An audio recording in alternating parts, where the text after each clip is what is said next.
A single mother paid $350 for a crumbling castle everyone said was cursed, thinking she could flip it and escape poverty. But when she descended into the sealed crypt beneath the frozen stone floors, what she found wasn't ghosts. It was $295 million in stolen royal jewels that powerful families had murdered to keep hidden. And now they were coming for her. Before we dive into this incredible story, make sure to smash subscribe because tomorrow we have an extra special story for you that will blow your mind. The wind screaming through the broken windows of Riverside Diner sounded like something dying. Anna Volkov pressed her palm against the cold glass, watching snow pile up in drifts that would make the morning commute impossible. Her reflection stared back, hollow-eyed and 34 years old, but looking a decade older. The kind of tired that sleep couldn't fix. Behind her, the last customer of the night left a $2 tip on a $15 check. Anna pocketed it without counting, adding it to the $37 she'd made in 8 hours of smiling through exhaustion. Not enough. It was never enough. Her phone buzzed. A text from the landlord. Rent is 10 days late. Pay by Friday or eviction notice goes up. Anna's stomach clenched. It was Tuesday. She had $340 in her account. Rent was $875. The math didn't work no matter how many times she redid the calculations in her head while pouring coffee and delivering pancakes to people who didn't see her. She untied her apron, the fabric stained with grease and regret, and clocked out. The manager barely looked up from his crossword puzzle. "See you Thursday, Anna." Like she had a choice.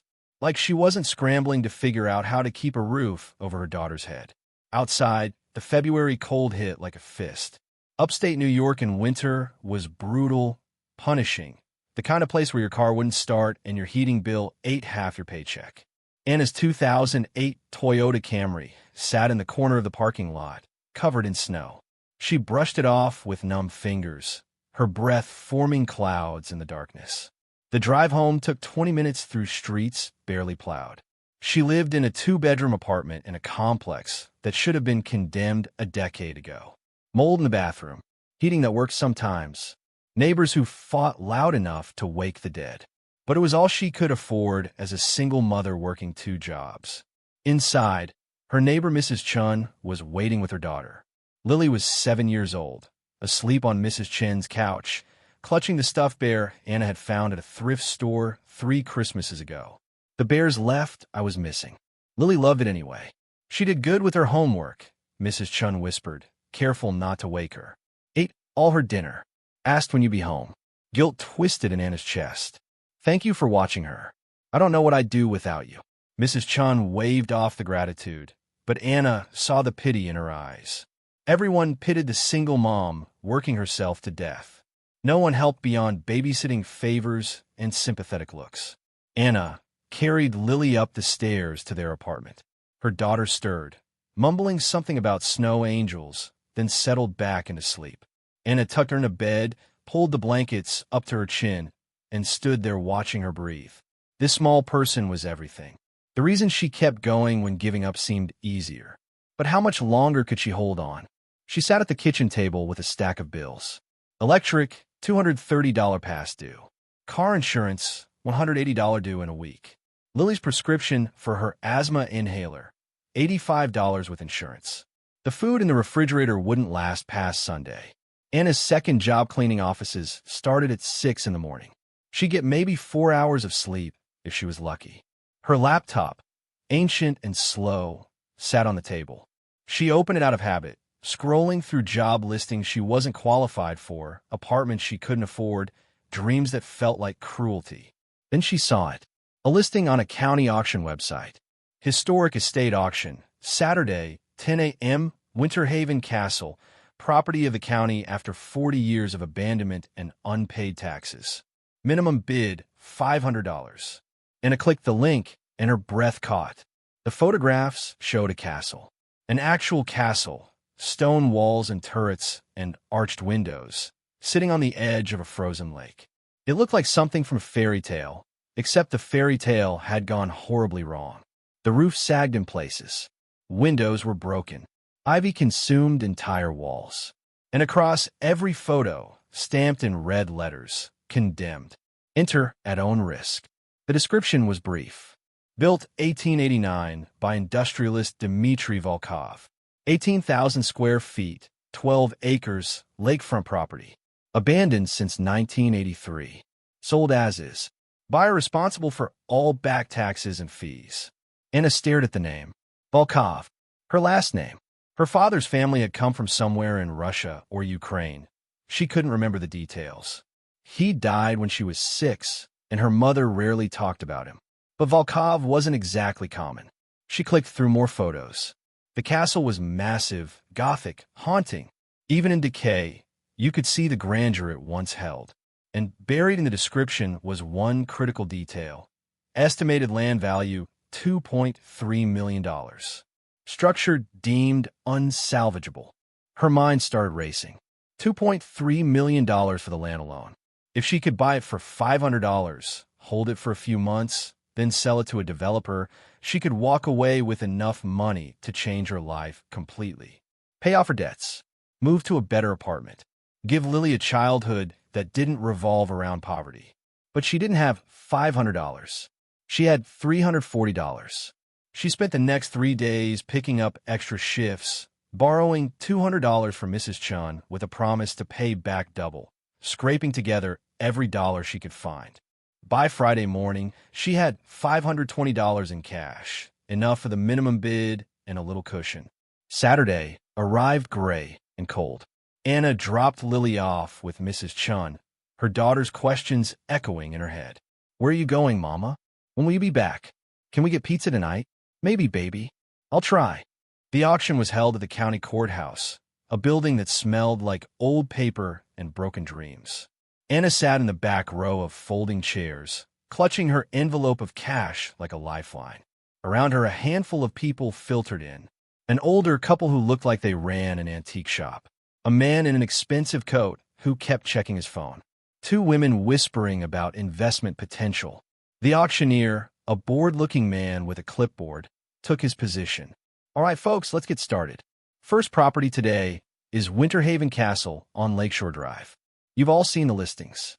18,000 square feet, complete disaster. Minimum bid, $500. Anna's heart hammered. This was it. Do I hear 500? She raised her hand, feeling like she was jumping off a cliff. 500 from the lady in the back. Do I hear 600? Silence. The expensive coat man shook his head. The antique couple whispered, then looked away. Anna held her breath. 500 going once. 500 going twice. The auctioneer's gavel came down like a gunshot. Sold for $500 to bidder number 12. Anna Torres had just bought a castle for $500. The paperwork took 3 hours. Signatures, fees, tax documents, liability waivers that made it very clear she was taking possession of a condemned structure at her own risk. By the time she walked out with the deed in her hand, it was past noon and starting to snow again. She sat in her car, staring at the document. Property owner, Anna Marie Volkov. She'd done it. She'd actually done it. Now she just had to figure out what she'd actually bought. The drive to Winterhaven Castle took 40 minutes along roads that grew increasingly isolated. The property sat at the end of a long, unmarked drive, hidden behind bare trees that looked like skeletal hands reaching toward the gray sky. When the castle finally came into view, Anna's breath caught. It was enormous, even more imposing than the photograph suggested. 3 stories of dark stone, turrets rising into the snow-filled air, windows like empty eyes staring out across the frozen lake. Beautiful and terrifying in equal measure. Anna parked and stepped out into ankle-deep snow. The silence was profound, broken only by wind whistling through broken windows. She approached the front entrance, a massive wooden door that hung crooked on its hinges. The key from the auction packet fit the lock, though it took effort to turn. The door opened with a groan that echoed through empty halls. Inside was darkness and dust and cold that bit deeper than the winter air outside. Anna clicked on her flashlight, the beam cutting through gloom. The entrance hall was cavernous, a grand staircase sweeping upward, chandeliers hanging like frozen waterfalls, floors of marble cracked, but still beautiful. Furniture sat shrouded under white sheets, ghostly shapes in the darkness. The walls were covered in faded wallpaper, peeling in long strips. But beneath the decay, you could see what this place had been. Opulent, magnificent, a castle built by someone with more money than God. Anna moved through the ground floor slowly, documenting everything with her phone camera. A ballroom with floors warped from water damage. A library with empty bookshelves and a fireplace large enough to stand in. A dining room with a table that could seat 30. A kitchen with appliances from the 1950s, frozen in time. Every room told the same story. Wealth abandoned, grandeur left to rot, and everywhere the cold. Not just winter cold, but something deeper, older, like the building itself was holding its breath. In the library, Anna noticed something odd. One section of the bookshelf didn't quite match the others. The wood was the same, but the spacing was wrong, sitting slightly proud of the wall. She ran her fingers along the edge and felt a seam. She pushed. Nothing. She pulled. Still nothing. Then she noticed a book with a red leather binding pushed in slightly further than the others. On instinct, she pulled it. Click. The section of bookshelf swung inward, revealing a narrow stone passage descending into darkness. Anna's pulse quickened. Every horror movie she'd ever seen screamed at her leave to not go into the creepy secret passage in the abandoned castle. But curiosity was stronger than fear. Or maybe desperation made her brave. She stepped into the passage. The stone walls were close enough to touch on both sides, rough-hewn and ancient. The air grew colder as she descended, her breath visible in the flashlight beam. After maybe 30 steps, the passage opened into a small room. Stone walls, stone floor, stone ceiling. Empty except for a single wooden desk and a leather journal sitting on top, covered in dust. Anna picked up the journal carefully. The leather cracked under her fingers. She opened it to the first page. Private record of Dmitry Volkov, 1889. Her ancestor. Had to be. Too much of a coincidence otherwise. She flipped through pages of careful handwriting, faded but still legible. Most of it was financial records, property transactions, business correspondence. Nothing particularly interesting until she reached an entry dated December 15th, 1889. The castle is complete. 17 months of construction, $300,000 spent, but it stands as testament to what I've built in America. A monument to the Volkov name. My wife despises it, says it's too isolated, too cold, too much like the old country. But I need the isolation. Need walls thick enough that no one can hear. Need spaces hidden enough that no one will find what I've buried beneath. Anna's hands trembled. Buried beneath. What did that mean? She flipped forward, scanning entries. Most were mundane. Complaints about servants. Notes about harsh winters. Business dealings. Then an entry from March 1891. They came for me tonight. 3 men, demanding I return what I took. As if the jewels were ever truly theirs. I acquired them legally through proper channels. The fact that those channels involved revolution and blood is not my concern. I'm a businessman, not a revolutionary. But they threaten my family, my life. I'll move the collection again, deeper this time. The crypt will keep them safe. No one goes there. No one would dare. The crypt. Anna's breath came faster. This castle had a crypt. She continued reading, entries growing more paranoid over the years. April 1893. I've dismissed half the staff. Trust no one. The collection is worth more now than when I acquired it. Political upheaval in Russia means the original owners will never reclaim what's theirs. The jewels belong to me now, by right of survival. November 1897. My wife left, took the children. Says I've become obsessed, dangerous. She doesn't understand. The collection is my legacy, my insurance. When the world turns against me, I'll have something of value. June 1902. 73 pieces now. Crowns, necklaces, rings, bracelets. All royal, all priceless. I've cataloged everything in a separate ledger, hidden where only someone truly searching would find it. The crypt remains undisturbed. The dead make excellent guardians. The final entry was dated September 1915. I am dying. The doctors confirm what I've known for months. Lung disease from years of cold and damp in this cursed castle. I have no heirs who will claim this place. My children want nothing to do with their mad father and his obsessions. So the castle will stand, and the collection will wait. Let it wait forever if necessary. Better buried than stolen. Better hidden than in the hands of thieves who think themselves legitimate because they wear crowns. Anna set the journal down with shaking hands. Dmitry Volkov had hidden a collection of royal Russian jewels somewhere in this castle, in a crypt, and according to his paranoid ramblings, those jewels were worth a fortune. She had to find them. Anna spent the next week searching. She dropped Lily at school, worked her morning shift at the diner, then drove to the castle and explored until dark. She went through every room, every closet, every corner, looking for signs of hidden spaces or passages to a crypt. The castle revealed itself slowly. More hidden doors, more secret corridors. One passage behind the dining room led to servants' quarters. Another behind a master bedroom opened into a study filled with dust-covered books in Russian. But no crypt. She found Dimitri's business records in a locked cabinet in the study. Her ancestor had been a ruthless opportunist, buying property and valuables from desperate Russian nobles fleeing revolution. Some of the transactions made her sick. Families selling priceless heirlooms for pennies, Dmitri profiting from their desperation. But mixed with the ruthlessness were glimpses of something else. Letters to his children, never sent, expressing regret. Diary entries questioning his choices. A man who chased wealth until it isolated him completely. On the 8th day, Anna was examining the ballroom when she noticed something. The floor was marble, beautiful even under decades of dirt. But one section, maybe 6 feet by 6 feet, looked different. The marble was slightly darker, the grout lines thicker. She knelt down and knocked on the floor. Hollow. Definitely hollow. Her heart racing, she searched for a way to open it. It took her 2 hours of examining every inch of the surrounding area before she found it.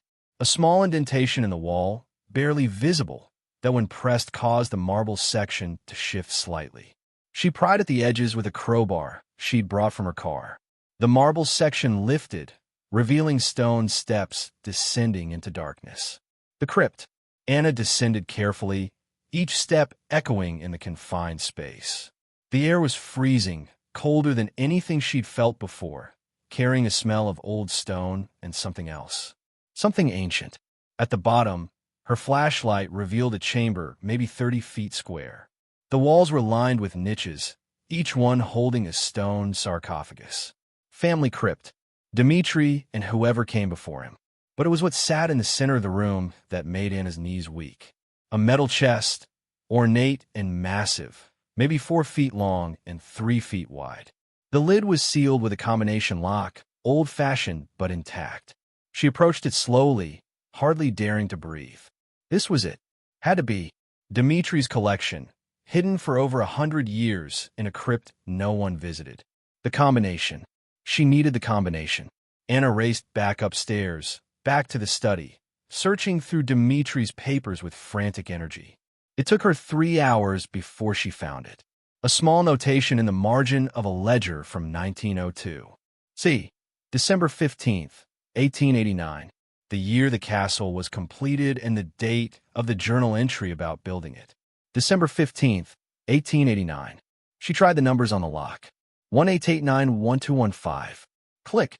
The lock opened. Anna lifted the lid, and her flashlight beam fell on something that made her gasp out loud. Jewels. Not just jewels. Royal treasures. Crowns encrusted with diamonds the size of acorns. Necklaces of rubies and emeralds that caught the light and threw it back in rainbow fragments. Bracelets of gold so pure they glowed. Rings with stones so large they seemed impossible. She lifted one piece carefully. A tiara, platinum and diamonds, so heavy her hand trembled under the weight. It was the most beautiful thing she'd ever seen, and the most terrifying. Because this was real. This was actually real. Anna spent the next 4 hours photographing everything, her hands shaking so badly she had to steady the phone against her chest. She counted 73 pieces, exactly as Dmitri had written, each one more magnificent than the last. When she finally climbed out of the crypt, sealing it behind her, the sun was setting. She sat in the ballroom, surrounded by decay and shadows, and tried to process what she'd found. She'd bought a castle for $500. Hidden inside that castle was a collection of stolen Russian royal jewels worth, conservatively, hundreds of millions of dollars. Anna Therese, who couldn't afford her rent, who worked 2 jobs to feed her daughter, who drove a car held together with duct tape and prayer, had just become impossibly wealthy. If she could figure out what to do with it. She drove home in a daze, her mind spinning. She couldn't just sell the jewels. They were stolen, taken from desperate people by her ancestor who'd profited from their suffering. Even if the original owners were long dead, selling them felt wrong. But she also couldn't ignore that this discovery could save her life. Could give Lily everything Anna had never had. Could mean never worrying about rent or medical bills or whether they'd eat this week. That night, after Lily was asleep, Anna sat at her kitchen table and Googled Russian royal jewels expert. The search returned hundreds of results, but one name kept appearing. Dr. Catherine Romanov, professor of Russian history at Columbia University, descendant of the Romanov dynasty, author of 3 books on imperial treasures. Anna found her email on the university website and wrote a message, trying to sound professional while her heart hammered. Dr. Romanov, my name is Anna Volkov. I recently purchased a property that may contain items of historical significance related to Russian imperial treasures. I have photographs and would appreciate your professional opinion on their authenticity. This is not a hoax. Please contact me at your earliest convenience. She hit send before she could talk herself out of it. The response came 6 hours later, at 2 in the morning. Anna was still awake, too wired to sleep. Miss Volkov, I've been studying Russian imperial jewels for 30 years. I've seen every fake, every forgery, every con artist attempt to pass off costume jewelry as priceless artifacts. Your email should have been deleted immediately. But something about it made me look at the photographs you attached. Those are not fakes. Where are you? And can I see them in person? This is urgent. Catherine Romanov. Anna's hands trembled as she typed a response. Dr. Catherine Romanov arrived at Winter Haven Castle on a gray Tuesday morning, driving a rental car and looking exactly like Anna had imagined. Late 60s, silver hair pulled back, sharp eyes behind designer glasses, wearing a coat that probably cost more than Anna made in 3 months. Anna met her at the castle entrance, suddenly self-conscious about her thrift store jeans and worn jacket. But Catherine barely glanced at her, focused entirely on the building. Volkov Castle, she murmured. I'd heard rumors it existed, but I never thought I'd see it. She turned to Anna. You said your name is Volkov. Are you related to Dmitri? I think he was my great-great-grandfather. Maybe. I didn't know he existed until I found his journals. Catherine's expression sharpened. Show me. Anna led her through the castle, down to the library, through the hidden passage to the small room with Dmitri's journal. Catherine read it with intense focus, occasionally making small sounds of recognition or surprise. This confirms what historians have suspected for decades, she said finally. After the 1917 revolution, enormous amounts of imperial jewelry disappeared. Some was smuggled out by fleeing nobles. Some was taken by the Bolsheviks and sold to finance the revolution. But certain pieces simply vanished, never accounted for. The prevailing theory was that they'd been destroyed or lost. But Dmitri Volkov bought them before the revolution, during the earlier upheavals of the 1890s and 1900s. He was ahead of the chaos. Are they valuable? Anna asked, though she already knew the answer. If what's in those photographs is genuine, we're talking about one of the most significant lost collections in history. The Romanov collection alone, she paused, consulting notes on her phone. Recent estimates put surviving pieces at $20 to $30 million each. And you have 73 items. Anna's vision blurred. How much total? Catherine looked at her directly. Conservative estimate? Accounting for historical significance, provenance, and condition? $295 million. Possibly more if we found the right buyers. The number didn't feel real. It was too large, too impossible. Can I see them? Catherine asked, Her voice barely controlled excitement. Anna led her to the ballroom, opened the hidden entrance to the crypt, and they descended together. When Catherine saw the chest, she went very still. Anna opened it, and the historian's professional composure cracked completely. "My God," she whispered. "It's all here. The Volkov hoard. We'd given up ever finding this." She pulled on white cotton gloves and lifted pieces one at a time, examining them with a jeweler's loupe, making notes, occasionally letting out small sounds of awe. After 2 hours, she looked at Anna with something like reverence. "This is authentic. Every piece. Some of these belong to Grand Duchess Maria. This crown," she held up an elaborate tiara, "was last seen in 1898 at a winter ball in St. Petersburg.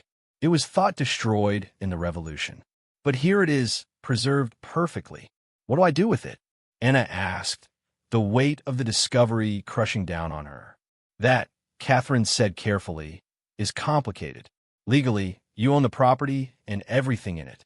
You purchased it through a legitimate auction. But the jewels were acquired through morally questionable means. Dmitri bought them from desperate people fleeing political violence. Some would argue they were stolen, even if technically legal at the time. So I can't keep them." "I didn't say that. I said it's complicated." Catherine sat on the stone floor, looking up at the collection. "The original owners are dead. Their descendants are scattered across the globe. Some items might have legitimate claims from living heirs, but most don't. You could sell them privately, keep the money, and no one would have legal standing to stop you." "But it would be wrong," Anna said quietly. Catherine studied her. "Many people wouldn't see it that way. Your ancestor acquired these legally. You inherited them legally. The fact that desperate circumstances drove those original sales doesn't make them invalid a century later." Anna thought about Lily, about the life this money could provide, about never worrying again. But she also thought about families who'd lost everything, who'd sold precious heirlooms just to survive. "What if we donated them?" Anna asked. "To museums, to descendants who can prove ownership, to Russia even. What if we did the right thing?" Catherine smiled for the first time. "Then you'd be a better person than most, Miss Volkov, and you'd still be entitled to a finder's fee. Museums pay for acquisitions. Governments pay for repatriation.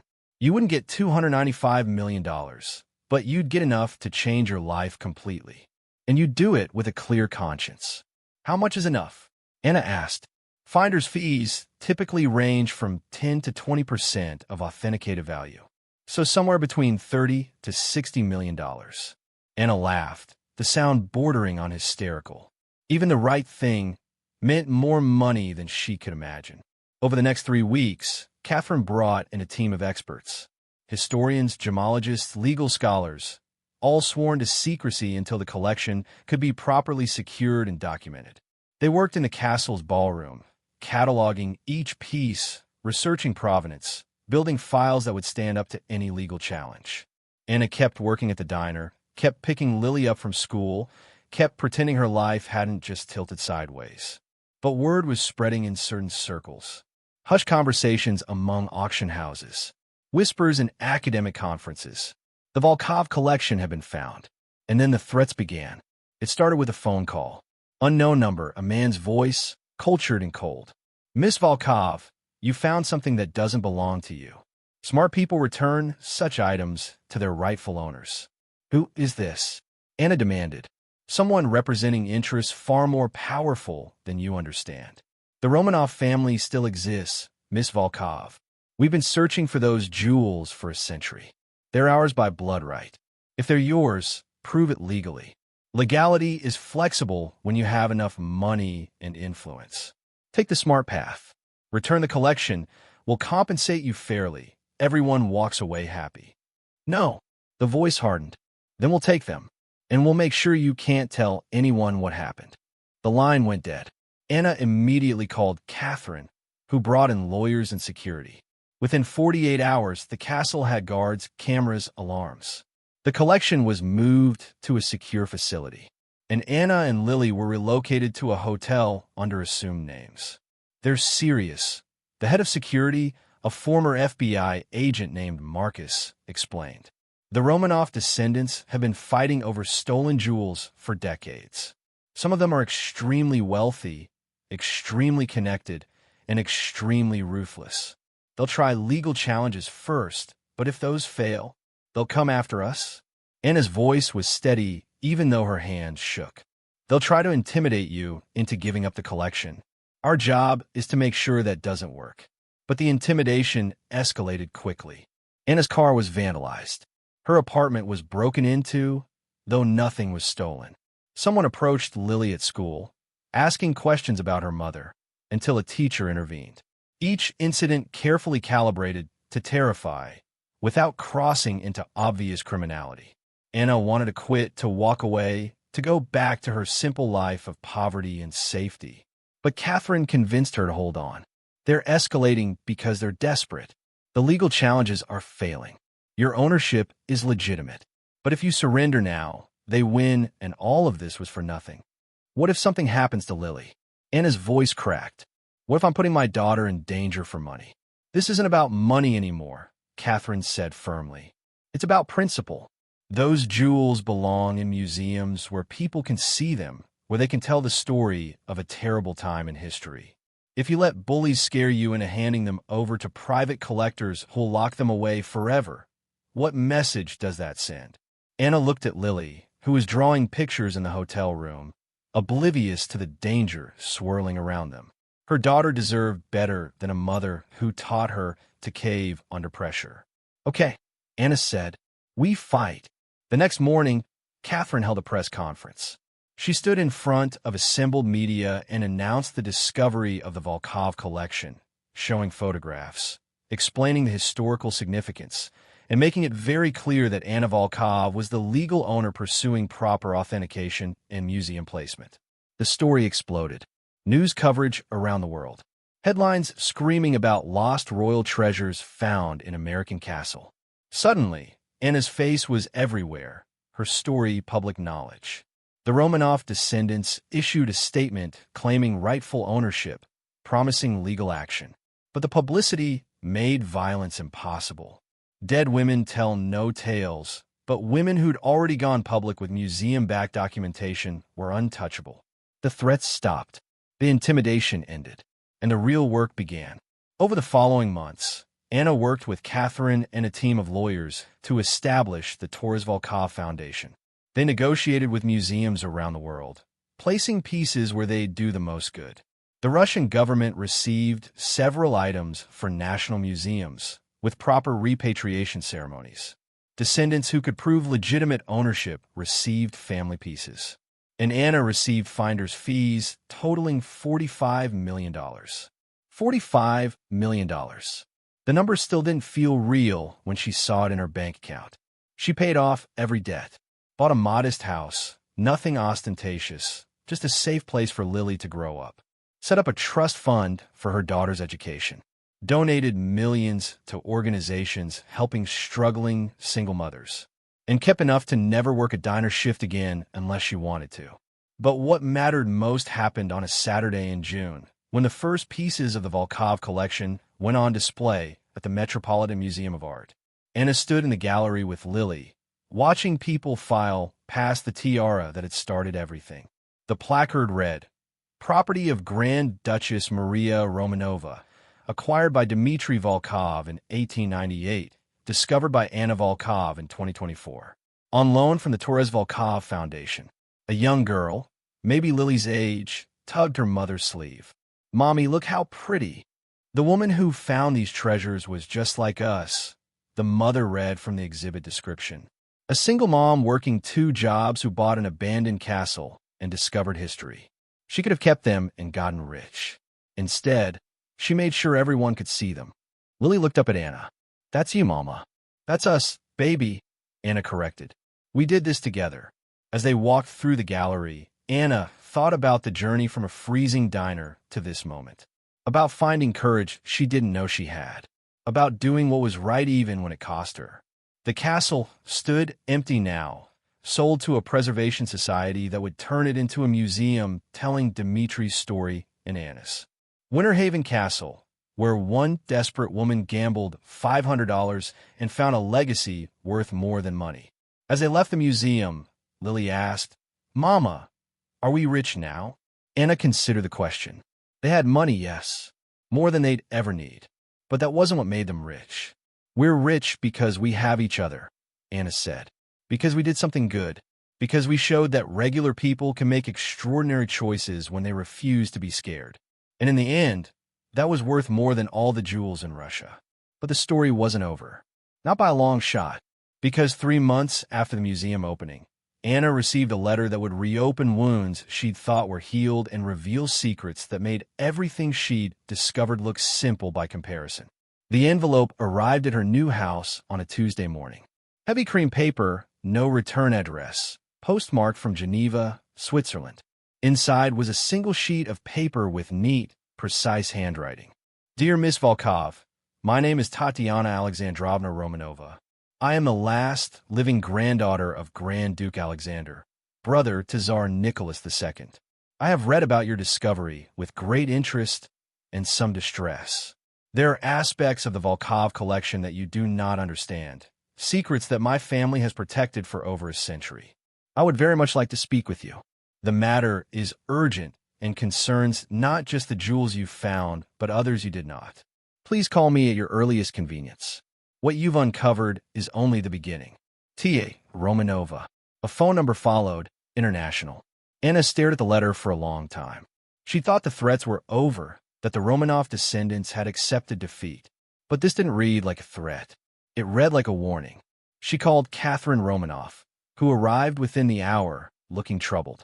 "Tatiana Alexandrovna," Catherine said quietly. "I've heard of her. She's 93 years old, lives in Switzerland, one of the last direct descendants of the imperial line. She's been trying to recover family artifacts for 60 years, but always through legal channels. If she's reaching out to you directly, it's serious. Should I call her?" Anna asked. "I think you have to," Catherine said. "But I'm coming with you. Whatever she knows, it involves you now." They made the call that evening, using a secure line Catherine arranged. The woman who answered spoke English with a thick Russian accent, her voice wavering with age, but sharp with intelligence. "Miss Volkov, thank you for calling. I apologize for the dramatic letter, but I am old and time is not my ally.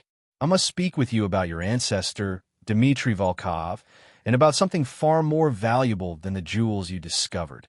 More valuable than $295 million in royal jewels." Anna asked skeptically. Tatiana made a sound that might have been laughter. "Child, the jewels you found were decoys. Beautiful, priceless, yes. But they were meant to be found. The real treasure, the one my family has searched for since 1918, is still hidden in that castle. And only someone with Volkov blood can find it." Anna's stomach dropped. "I don't understand." "Then let me explain," Tatiana said, and her voice took on the weight of a story told many times. In 1916, as revolution threatened Russia, Tsar Nicholas understood that the empire might fall. He arranged to smuggle certain items out of the country. Not jewels for their value, but objects of immense historical and spiritual significance to the Russian people.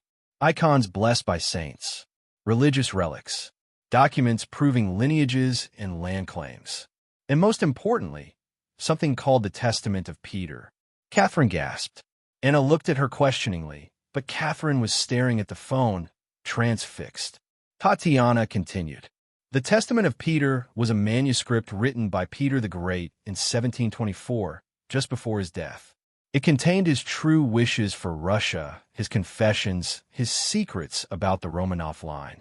If it became public, it would have destroyed the dynasty. So it was hidden, passed down from czar to czar, kept secret even from most of the family. "What does this have to do with Dmitry Volkov?" Anna asked. "Your ancestor was chosen as the guardian. He wasn't just an opportunistic merchant buying jewels from desperate nobles. He was a secret agent of the Tsar, trusted with the most important mission imaginable: get the testament and the sacred relics out of Russia before the Bolsheviks could seize them. He succeeded. He brought them to America and hid them in his castle. But he died before he could tell anyone where. And it felt like the ground was shifting beneath her. If this is true, Why didn't you contact me earlier? Why wait until now? Because we didn't know where the castle was, Tatiana said simply. Dmitri covered his tracks too well. He built the castle under a false name, used shell companies to hide ownership, told no one in Russia where he'd gone. After he died, the location was lost. We've been searching for 80 years. When your discovery made headlines, when we learned that Winter Haven Castle was the Volkov estate, we knew. The testament is there. It must be. Catherine finally spoke. Your Highness, the testament of Peter is a myth. Most historians believe it never existed. Most historians are wrong, Tatiana said sharply. I have seen correspondence between Nicholas and Dmitri. I have proof. And Miss Volkov, I am dying. Cancer. The doctors give me months, perhaps weeks. Before I die, I must know that the testament is safe, that it will be preserved as my ancestor wished. Will you help me? Anna looked at Lily's bedroom door, closed because her daughter was sleeping. She thought about how she'd promised herself that after the jewels were settled, life would go back to normal. No more mysteries, no more danger, just being a mom. I'll help you, Anna heard herself say, but I need guarantees. No more threats, no more intimidation. We do this publicly, with documentation, with lawyers present. And anything we find belongs to museums and descendants, not private collectors. Agreed, Tatiana said, relief evident in her voice. I will come to America, to your castle, and together we will find what my family lost a century ago. Tatiana Alexandrovna Romanova arrived in New York 2 weeks later, traveling with a nurse, a lawyer, and enough medical equipment to stock a small clinic. Anna met her at the castle, which now had limited public tours but remained largely unchanged from when Anna had first found it. The old woman was tiny, bent with age, but her eyes were sharp and clear.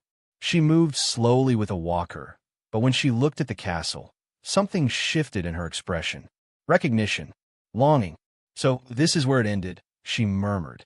Where Dmitri brought the soul of Russia and locked it away. Inside, Tatiana moved through the rooms with purpose, occasionally stopping to run her fingers along walls or examine architectural features. Catherine followed, taking notes. Anna trailed behind, equal parts curious and terrified about what they might find. In the library, Tatiana studied the hidden passage Anna had discovered. This is too obvious, she said. Dmitri was clever. The jewels were meant to be found, to satisfy any searchers. But the real hiding place, the one that matters, would be deeper, more secret. How do you know? Anna asked. Tatiana pulled a letter from her purse, the paper yellowed and fragile. This is from Dmitri to Grand Duke Alexander, my grandfather, dated 1917. Listen, the items are secure. I have built chambers within chambers, secrets within secrets. The jewels will distract. The truth will wait in the place only blood can open, in the heart of winter, where the bear sleeps. That's cryptic, Anna said. Intentionally so, but there are clues. Only blood can open suggests something that requires Volkov blood. You, Anna. The heart of winter could be literal. This castle is called Winter Haven, and where the bear sleeps, the bear is the symbol of Russia. It can mean a place of rest, of burial. The family crypt, Anna said suddenly. The bear sleeps where the dead rest. Tatiana's eyes brightened. Show me. They descended to the crypt beneath the ballroom, the space Anna had already discovered and explored thoroughly. But Tatiana examined it differently, running her hands along the stone walls, studying the sarcophagi with intense focus. These are Dmitri's ancestors, she said, reading the names carved in Cyrillic script. His father, grandfather, great-grandfather, all brought here from Russia to rest in American soil. She approached the largest sarcophagus, the one at the very back. And this is Dmitri himself. The lid was marble, carved with elaborate designs. At the center was a medallion showing a bear, rearing on its hind legs. Tatiana traced the bear with trembling fingers. Where the bear sleeps, she whispered. Anna, I need you to press your hand to this medallion. Why me? Because you have Volkov blood. That's what only blood can open means. Dmitri must have designed something that requires genetic recognition, Perhaps a mechanism triggered by warmth or pressure in a specific pattern only family would know. It sounded insane, but Anna stepped forward and pressed her palm flat against the marble bear. At first, nothing happened. Then she felt warmth under her hand, spreading through the stone like the medallion was absorbing her body heat. A grinding sound echoed through the crypt. The sarcophagus began to move, sliding sideways on hidden tracks, revealing stairs descending into deeper darkness. Catherine breathed out slowly. Impossible. That kind of mechanism shouldn't exist in 1889. Dmitri was an engineer before he became a merchant, Tatiana said. He built this to last centuries, to wait for the right person. Anna, you must go down. I'm too old, too weak. But you can finish what your ancestors started. Anna looked at the dark staircase, every instinct screaming danger. But she thought about Tatiana's desperation, about a 93-year-old woman traveling across the world to find answers before she died. And she thought about Dmitri, her own blood, who'd carried the weight of protecting Russia's secrets alone. I'll go, she said. But Catherine comes with me. They descended together, flashlights cutting through air that felt ancient and undisturbed. The stairs went down at least 50 feet, carved from bedrock, ending in a door made of steel. The door had no lock, no handle, just an inscription in Russian. Catherine translated. For the last guardian, when the blood returns, the truth awakens. Guardian, Anna murmured. That's what I am now, the guardian. She pressed her hand against the door, and again, that warmth, that recognition. The steel door swung open silently, revealing a chamber that took Anna's breath away. It was carved entirely from stone, maybe 20 feet square, the ceiling vaulted and carved with Orthodox crosses and Russian imperial eagles. And filling the space, preserved with meticulous care, were objects that belonged in the most sacred halls of Russian history. Icons in gold frames, their surfaces gleaming with jewels and precious metals. Religious relics in glass cases, bones of saints, fragments of the true cross. Documents in sealed containers, treaties and proclamations bearing royal seals. And at the center, on a pedestal carved from a single piece of marble, sat a manuscript. The Testament of Peter. Catherine approached it reverently, pulling on white gloves before touching the leather binding. She opened it carefully, scanning the pages. Her face went pale. This is real, she whispered. This is actually Peter the Great's handwriting. I've studied his correspondence for years. This is authentic. What does it say? Anna asked. Catherine read slowly, translating from archaic Russian. It's a confession. Peter writes about ordering the death of his own son, Alexei, about affairs that produced illegitimate children whose descendants might have claims to the throne, about treaties with Sweden that were never made public, about religious doubts he could never voice, and, at the end, instructions for his successors about how to rule Russia, how to prevent revolution, how to modernize while preserving tradition. She looked up, tears in her eyes. If this had been published in 1917, it might have changed everything. The revolution, the execution of the Romanov family, all of it might have been prevented. This manuscript contains wisdom that could have saved an empire. But it was hidden, Anna said. Dmitri kept it hidden while Russia tore itself apart. He kept it hidden to preserve it.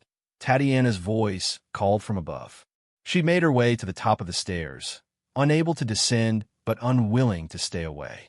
Dmitri knew that in revolutionary chaos, the testament would be destroyed or used as propaganda.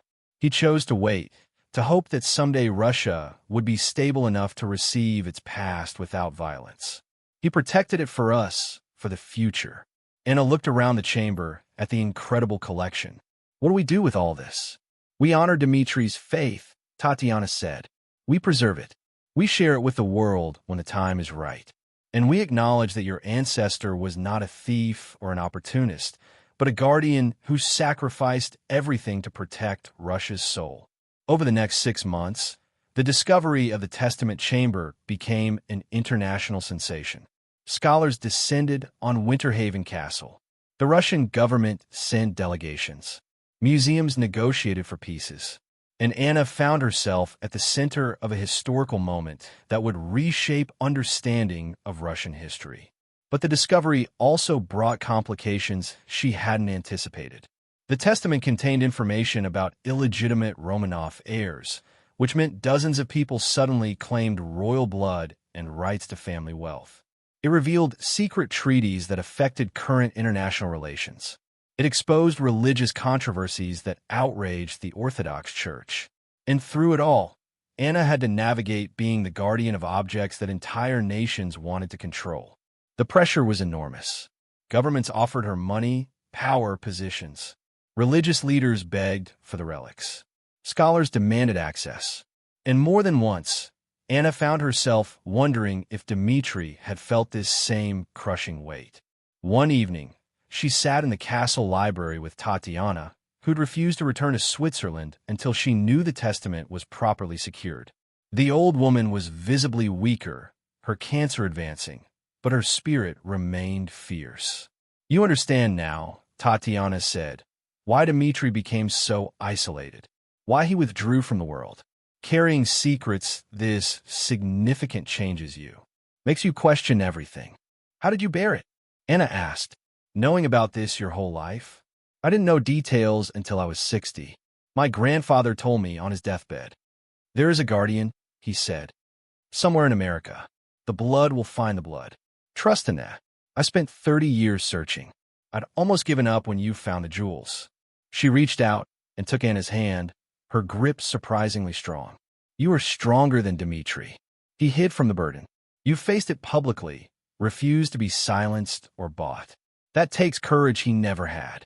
"I'm terrified," Anna admitted. "Every decision I make affects history. What if I'm wrong? What if I choose badly? Then you'll be wrong publicly, honestly, with good intentions. That's more than most guardians can say." Tatiana coughed, a deep, rattling sound. "I won't live to see how this ends, but I know you'll do right by it. The blood tells me so." Tatiana Alexandrovna Romanova died 3 weeks later in her sleep, in a room in the castle she'd traveled so far to find. Her will left her entire estate to the Torres Volkov Foundation, with instructions that it be used to preserve Russian cultural heritage. Anna arranged for her to be buried in the castle crypt, in a place of honor beside Dmitri. At the funeral, a small Orthodox priest spoke about how two guardians, separated by a century, had finally found rest in the same place. Anna stood with Lily, watching snow fall on the fresh grave, and felt the weight of legacy settle even heavier on her shoulders. The legal battles over the testament and relics lasted another year. Anna worked with international lawyers, historians, and government officials to find solutions that honored all stakeholders. Some items went to Russia, displayed in state museums. Others went to the Orthodox Church. A few remained in America as part of a traveling exhibition that would share Russian history with the world. And the Testament of Peter was digitized, translated, and published in full with extensive scholarly commentary. It became one of the most important historical documents released in decades, reshaping understanding of Russian imperial history and Peter the Great's legacy. Through it all, Anna discovered something about herself. She was good at this, good at negotiating between competing interests, good at finding compromises that honored history while serving the present, good at standing firm when pressure came from powerful people. The quiet single mother who'd worked double shifts at a diner had become an international figure in cultural preservation. Universities offered her positions. Foundations wanted her to join their boards. Governments sought her advice on repatriation of cultural treasures. But Anna remained grounded by the one thing that mattered most. Lily, her daughter, was 9 now, growing up in a world vastly different from the poverty Anna had known. But Anna worked hard to teach her that wealth was a responsibility, not a luxury. They volunteered together at homeless shelters. They donated to schools in poor neighborhoods. They lived comfortably but not ostentatiously in the same modest house Anna had first bought. One Saturday morning, Lily asked a question that stopped Anna cold. "Mama, why did great-great-grandfather Dmitri hide everything? If he wanted to protect it, why not just give it to a museum?" Anna thought carefully before answering. Sometimes protecting something means hiding it until the world is ready to receive it properly. Dmitri lived in violent times. If he'd revealed what he had, powerful people would have fought over it, destroyed it, used it for politics instead of history. So he waited. He hoped that someday someone would find it and know what to do. And you did, Lily said simply. We did, Anna corrected. This is our legacy now, yours and mine. Someday, you'll be the guardian. You'll decide what happens to the castle, to the foundation, to everything we've built. What do you think you'll do? Lily considered this seriously. I think I'll keep protecting things, like you and great-great-grandfather. Because if nobody protects history, people forget. And if people forget, they make the same mistakes again. Anna pulled her daughter close, feeling pride so fierce it hurt. You're going to be an amazing guardian. As spring arrived and the snow melted around Winter Haven Castle, Anna stood in the ballroom that had revealed so many secrets. The space was being renovated now, turned into a museum gallery. Soon, thousands of people would walk where she'd walked, see where she'd discovered the crypt entrance, learn the story of Dmitri Volkov and his century-long mission. But the deepest secrets would remain hidden. There were chambers beneath chambers still, passages she'd found but never revealed, spaces that held items too sensitive even now for public knowledge. Dmitri had been thorough in his hiding, and some things would wait for future generations. Anna had discovered something important about being a guardian. It wasn't about revealing everything. It was about knowing when to share and when to wait, when to speak and when to protect, when to honor the past and when to look forward. The testament of Peter had been the right revelation for this time. But there were letters, documents, objects in those hidden chambers that the world wasn't ready for yet, that might not be ready for another century. And that was okay. She would protect them. Lily would protect them. And someday, perhaps Lily's children would know when the time was right. As Anna locked the castle and drove home, she thought about the woman she'd been 3 years ago. Terrified, desperate, working herself to exhaustion just to survive. That woman had taken a crazy gamble on an abandoned castle, driven by nothing but hope and desperation. She'd found jewels worth $295 million. But she discovered something even more valuable. Purpose, legacy, the knowledge that one person, even someone starting with nothing, could become the guardian of history itself. Her phone rang. Catherine's name appeared on the screen. Anna, I just got off the phone with the Hermitage Museum in St. Petersburg. They want to create a permanent exhibition about Dmitri and the guardianship. They're calling it the Volkov Legacy, one family's century of protection. They want you to consult on the design. That's wonderful, Anna said. When? They want to open it next year, on the anniversary of Dmitri's death. There's one more thing. They found correspondence in their archives between Dmitri and the Tsar. Apparently, there were other guardians, other families hiding other treasures. Your ancestor was part of a network. Anna's grip tightened on the steering wheel. Other guardians?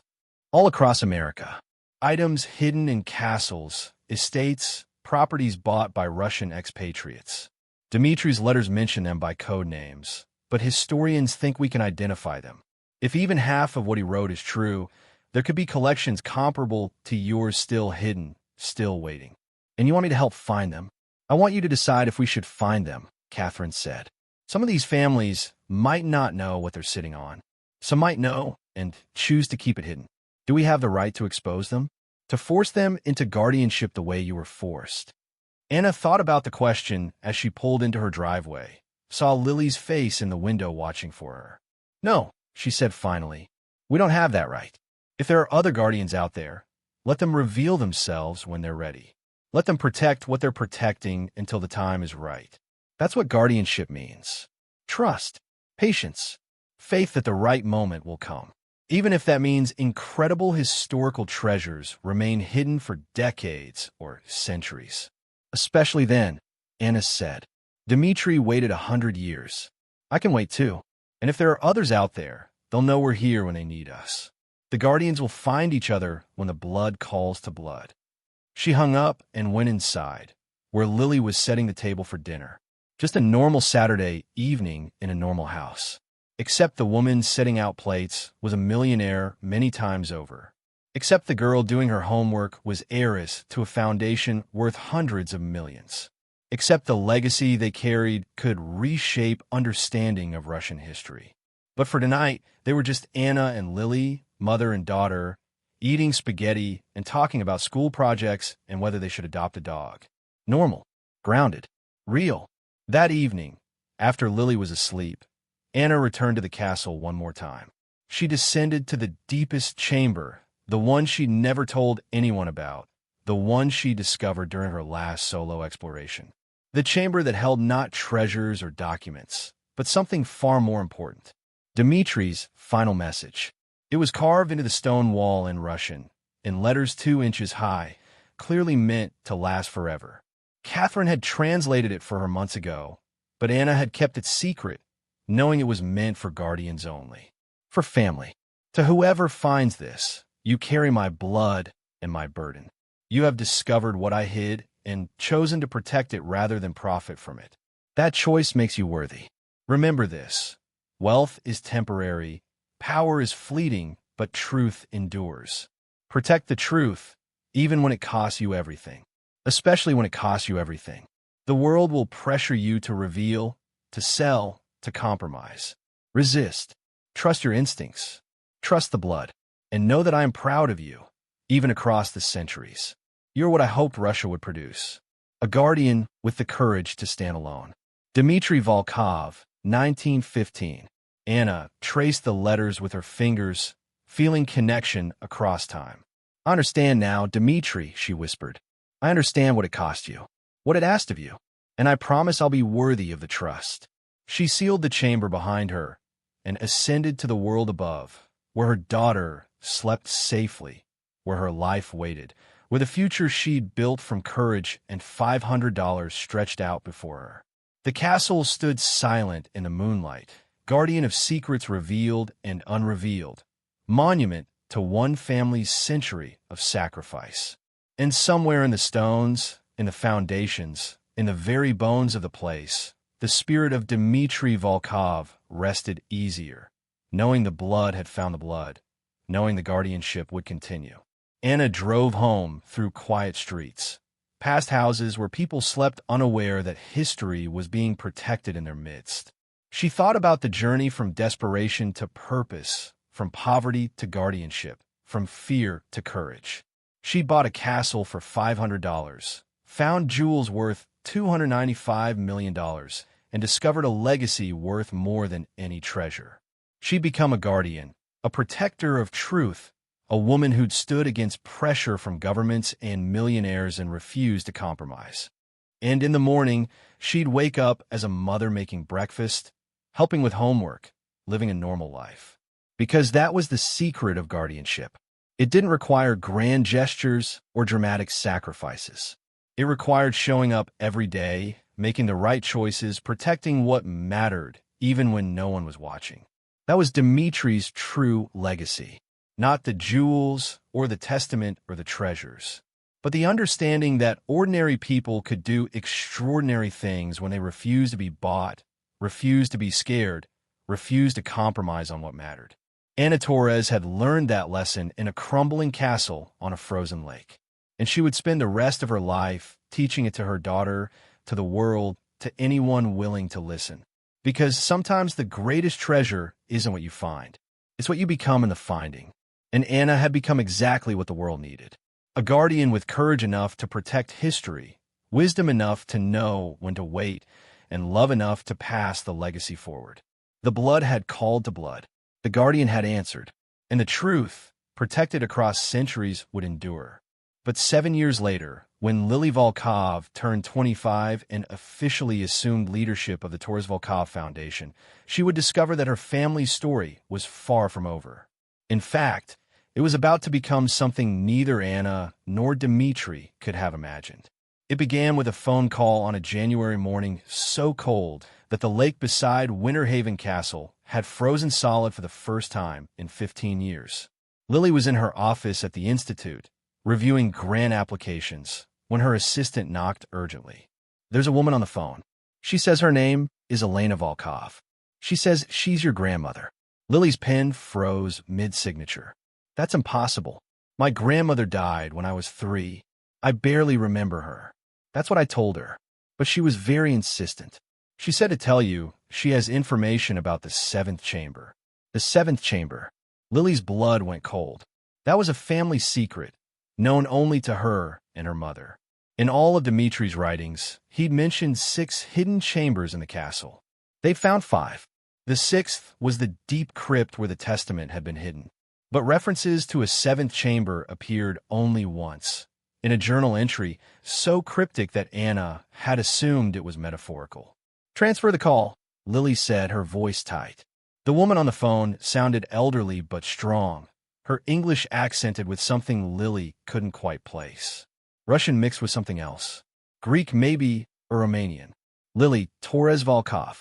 I have waited 22 years to make this call. I'm Elena Volkov, your father's mother. Not your mother's mother, who did die when you were young. Your other grandmother, the one you never knew existed.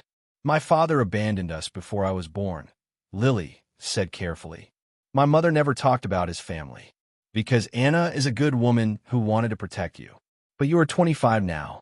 You are a guardian, and you need to know the truth about the Volkov line, about what your father was running from, and about what still waits in that castle." "What do you want?" Lily asked, though part of her already knew. This was what guardians faced. Revelations that upended everything. Secrets that refused to stay buried. "I want to meet you. I want to tell you about your father, about why he left, about the curse that has followed the Volkov men for 7 generations. And I want to help you find the 7th chamber before someone else does. Because there are people who know about it now, Lily. People who will do anything to reach it first. Against her better judgment, against every warning instinct, Lily agreed to meet. Elena Volkov arrived at the castle 3 days later, driven by a private car service. She was in her late 70s, small and bird-like, with sharp eyes that reminded Lily painfully of her own mother.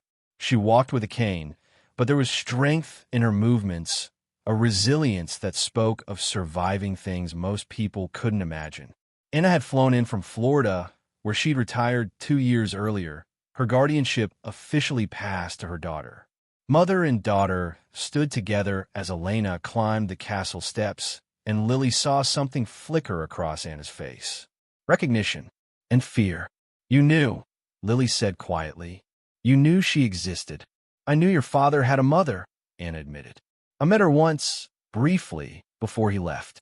She warned me then, told me to take you and run, to never let the Volkov blood define you. I thought she was just a bitter old woman, but now I'm not so sure." Elena embraced them both, tears streaming down her weathered face. "My son was a coward who ran from his destiny. But you, Anna, you are brave. And you, Lily, you are the one we've been waiting for. The 7th guardian. The one who will either break the curse or be destroyed by it." They sat in the castle library, the same room where Anna had first discovered the hidden passage so many years ago. Elena pulled out a folder thick with documents, photographs, letters spanning decades. "The Volkov family," she began, "is not originally Russian. We are Romanian. From Transylvania, in fact, though not in the way Hollywood would have you believe. In the 1600s, the Volkovs were boyars, minor nobility who served the Romanian princes. But they were also something else. They were keepers. Keepers of what?" Lily asked. "Secrets. Treasures. Things that powerful people wanted hidden. The Volkovs had a gift, you see. A talent for building hidden spaces, for creating architectural puzzles that only those with our blood could solve. Castles across Eastern Europe have Volkov chambers built into them, spaces that have never been found, that still hold whatever they were meant to protect." Elena pulled out a genealogy chart, and Lily's breath caught. It showed the Volkov line stretching back to 1634, generation after generation, each one marked with a notation. Guardian appeared next to most names, but some are marked differently. Broken, lost, consumed. Every generation, Elena said, one Volkov is chosen to be the primary guardian. It's not something we choose. The blood chooses, and whoever is chosen faces a test. Find a family's deepest secret, and prove yourself worthy, or fail and lose everything. Some succeeded. Many did not. Those who failed, who were broken by the burden, they passed madness and misfortune to their children. This sounds like superstition, Anna said, though her voice wavered. Does it? Elena looked at her sharply. You found jewels worth $295 million in a castle you bought for $500. You discovered a chamber that required your blood to open. You spent 20 years dealing with revelations and complications that nearly destroyed you. Does that feel like random chance? Or does it feel like something testing you? Anna had no answer. Elena turned to Lily. Your father, my son Marcus, he was supposed to be a guardian. The blood chose him, but he couldn't handle it. When he was 20, he started having dreams. Visions of the castle, of chambers he'd never seen, of treasures that called to him. He became obsessed, paranoid. He tried to resist, tried to run from it. That's when he met you, Anna. You were his attempt at a normal life, at escaping his fate. But he failed, Lily said quietly. He failed. The visions got worse. The pull got stronger. Finally, he left you both and went searching for whatever the blood was calling him to find. We found his body 6 months later. He'd broken into an old Volkov estate in Moldova, managed to open a hidden chamber that required blood recognition. But something went wrong. The chamber collapsed. He was crushed. So the blood killed him, Anna whispered. No, Elena said firmly. Fear killed him. He went alone, unprepared, driven by desperation instead of purpose. If he'd accepted his role, trained, understood what he was facing, he might have survived. But he ran until he couldn't run anymore. And the blood demands respect. She looked at Lily intently. You were different. You were raised as a guardian, trained by Anna, who succeeded where so many failed. You understand that guardianship isn't about personal glory or treasure hunting. It's about responsibility. That's why the blood has chosen you. That's why you're ready for the 7th chamber. What's in the 7th chamber? Lily asked. Elena's expression grew grave. The Volkov Testament. Not Peter the Great's testament, but ours. A record of every secret we've guarded, every treasure we've hidden, every chamber we've built across 7 centuries. Maps, combinations, blood keys, everything. Whoever possesses the Volkov Testament can open every Volkov chamber in existence. There are at least 40 of them scattered across Europe and Asia.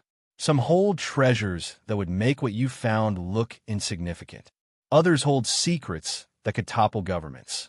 Why would Dmitri hide such a thing here? Anna asked. Because he knew the bloodline was thinning. By his time, there were only a few Volkovs left who could access the chambers. He feared the knowledge would be lost. So he created the ultimate test.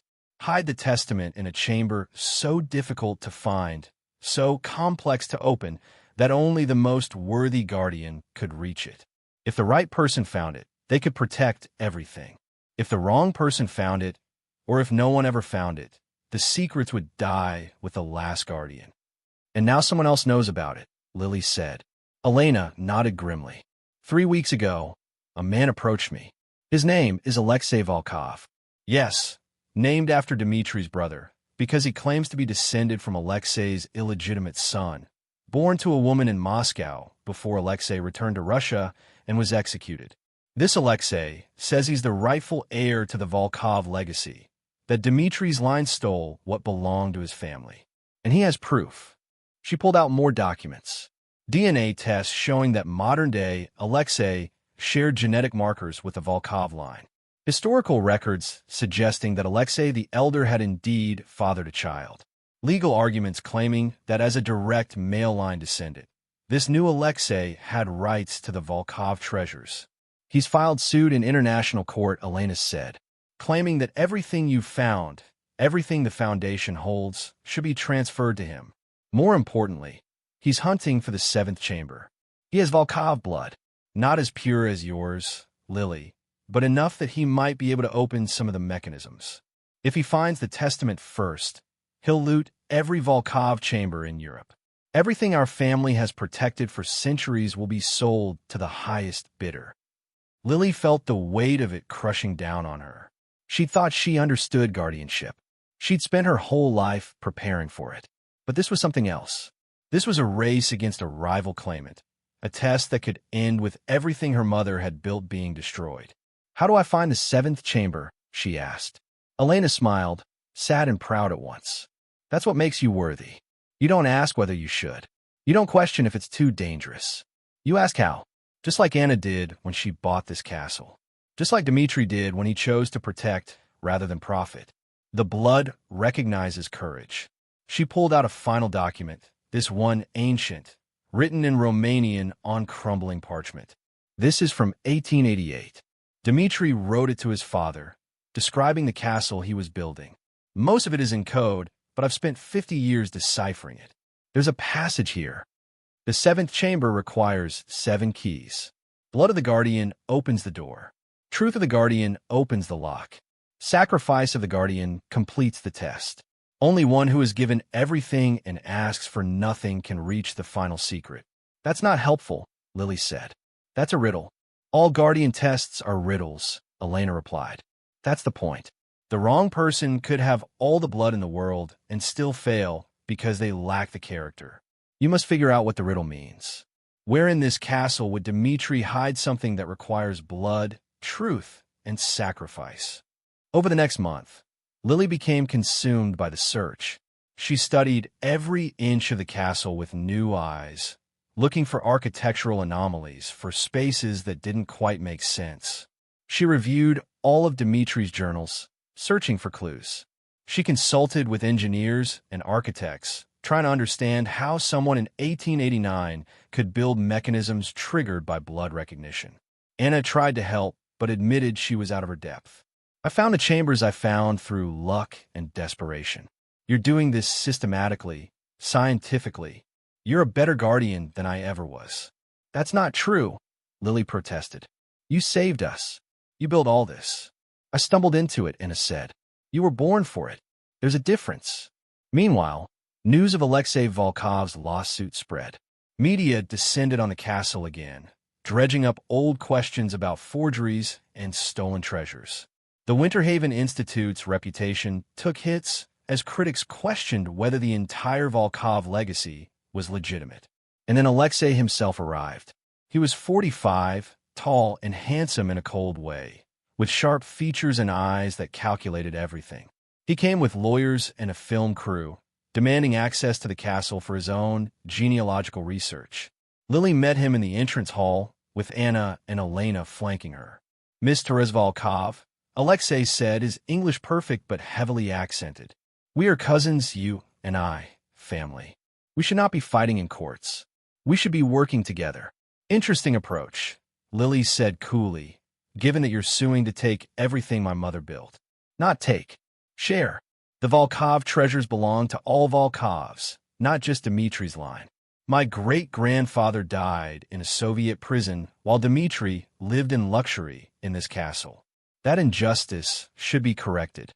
Your great-grandfather made his choices," Elena interjected. "He chose revolution over preservation. That doesn't entitle you to what others protected." Alexei's eyes narrowed. The old woman, still clinging to superstitions about blood and guardianship. "This is the 21st century. Treasures should be shared equally among heirs, not hoarded by those who claim some mystical right." "Then why are you hunting for the seventh chamber?" Lily asked. "If you believe in equal distribution, why race to find it first?" "Because I don't trust you to be fair. Your family has controlled the narrative for too long. When I find a testament, I'll ensure that every Volkov descendant benefits, not just you." "You mean you'll sell everything and pocket the money?" Anna said. Alexei shrugged. "I'm a businessman, not a romantic. Yes, I'll sell some items. That's what they're for. But I'll also fund a proper Volkov family trust, distribute wealth to all living descendants." "What have you done?" "Built an institute that serves your ego. Set up a foundation that makes you look noble. You've become wealthy and famous, while actual Volkov descendants live in poverty across Eastern Europe." His words stung because they carried a grain of truth. The foundation did help people, but Anna and Lily had also benefited enormously from the discoveries. They lived comfortable lives while distant cousins might be struggling. If you think you can find the seventh chamber, try, Lily said, her voice harder than she felt.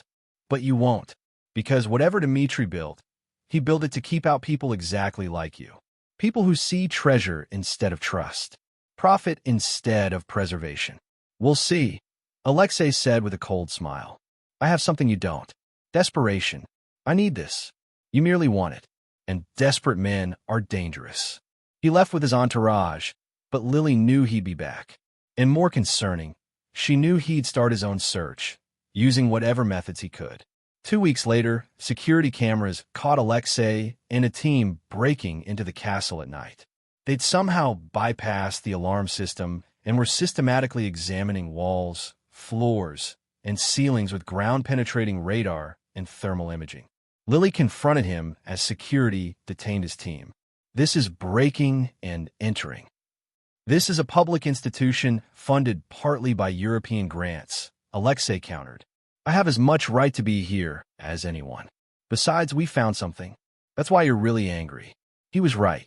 His team had discovered an anomaly beneath the North Tower, a space that registered as hollow, approximately 15 feet on each side, surrounded by walls thicker than made structural sense. The seventh chamber. It had to be. Lily faced an impossible choice. If she reported Alexei to the police, he'd claim persecution, argue that she was blocking legitimate research, turn public opinion against the Foundation. If she let him continue, he might find a way into the chamber. She chose a third option. Fine, she said. We search together. With witnesses. With documentation. We open the chamber, if it is a chamber, under control conditions. And whatever we find, we negotiate its fate fairly. Alexei studied her suspiciously. Why would you agree to that? Because I trust the guardianship, Lily said simply. If this is truly the seventh chamber, it won't open for you. The blood will know. And when it rejects you, when you fail in front of cameras and witnesses, your entire claim falls apart. You'll be exposed as someone with Volkov blood, but not a guardian's heart. It was a massive gamble. If she was wrong, if Alexei could open whatever lay beneath the tower, she'd lose everything. But Elena's words echoed in her mind. The blood recognizes courage. They assembled a team. Archaeologists, engineers, lawyers representing both sides, camera crews, documenting everything.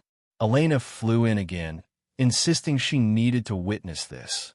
And Anna, though terrified of what might happen, stood beside her daughter. Whatever happens, Anna whispered as they gathered at the North Tower, I'm proud of you. You're braver than I ever was. The excavation took 3 days.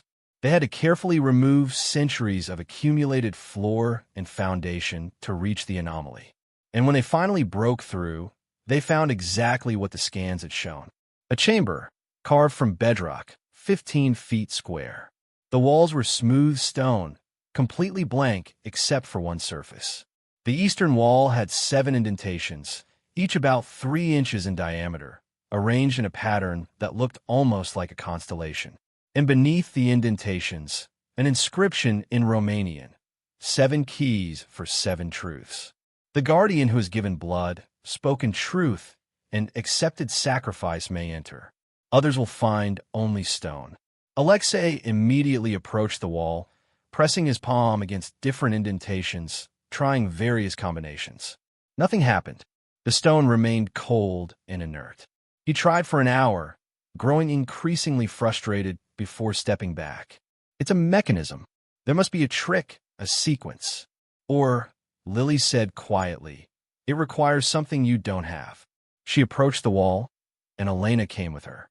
The old woman pulled out a knife, small and ceremonial, with a handle carved from old wood. This belonged to the first Volkov guardian, Elena said. Passed down for 14 generations. Now it's yours. She handed it to Lily. Lily understood. Blood of the guardian. She pricked her finger and pressed it to the first indentation. The stone grew warm, began to glow faintly. Around the room, people gasped. But it wasn't enough. 6 more indentations remained. 6 more keys. Truth of the guardian, Lily murmured, studying the inscription. What truth could open a lock? She thought about her journey. About her mother buying a castle with desperation and hope. about discovering jewels and choosing to share them rather than hoard them, about learning that Dmitri was complicated, both guardian and murderer, both protector and betrayer.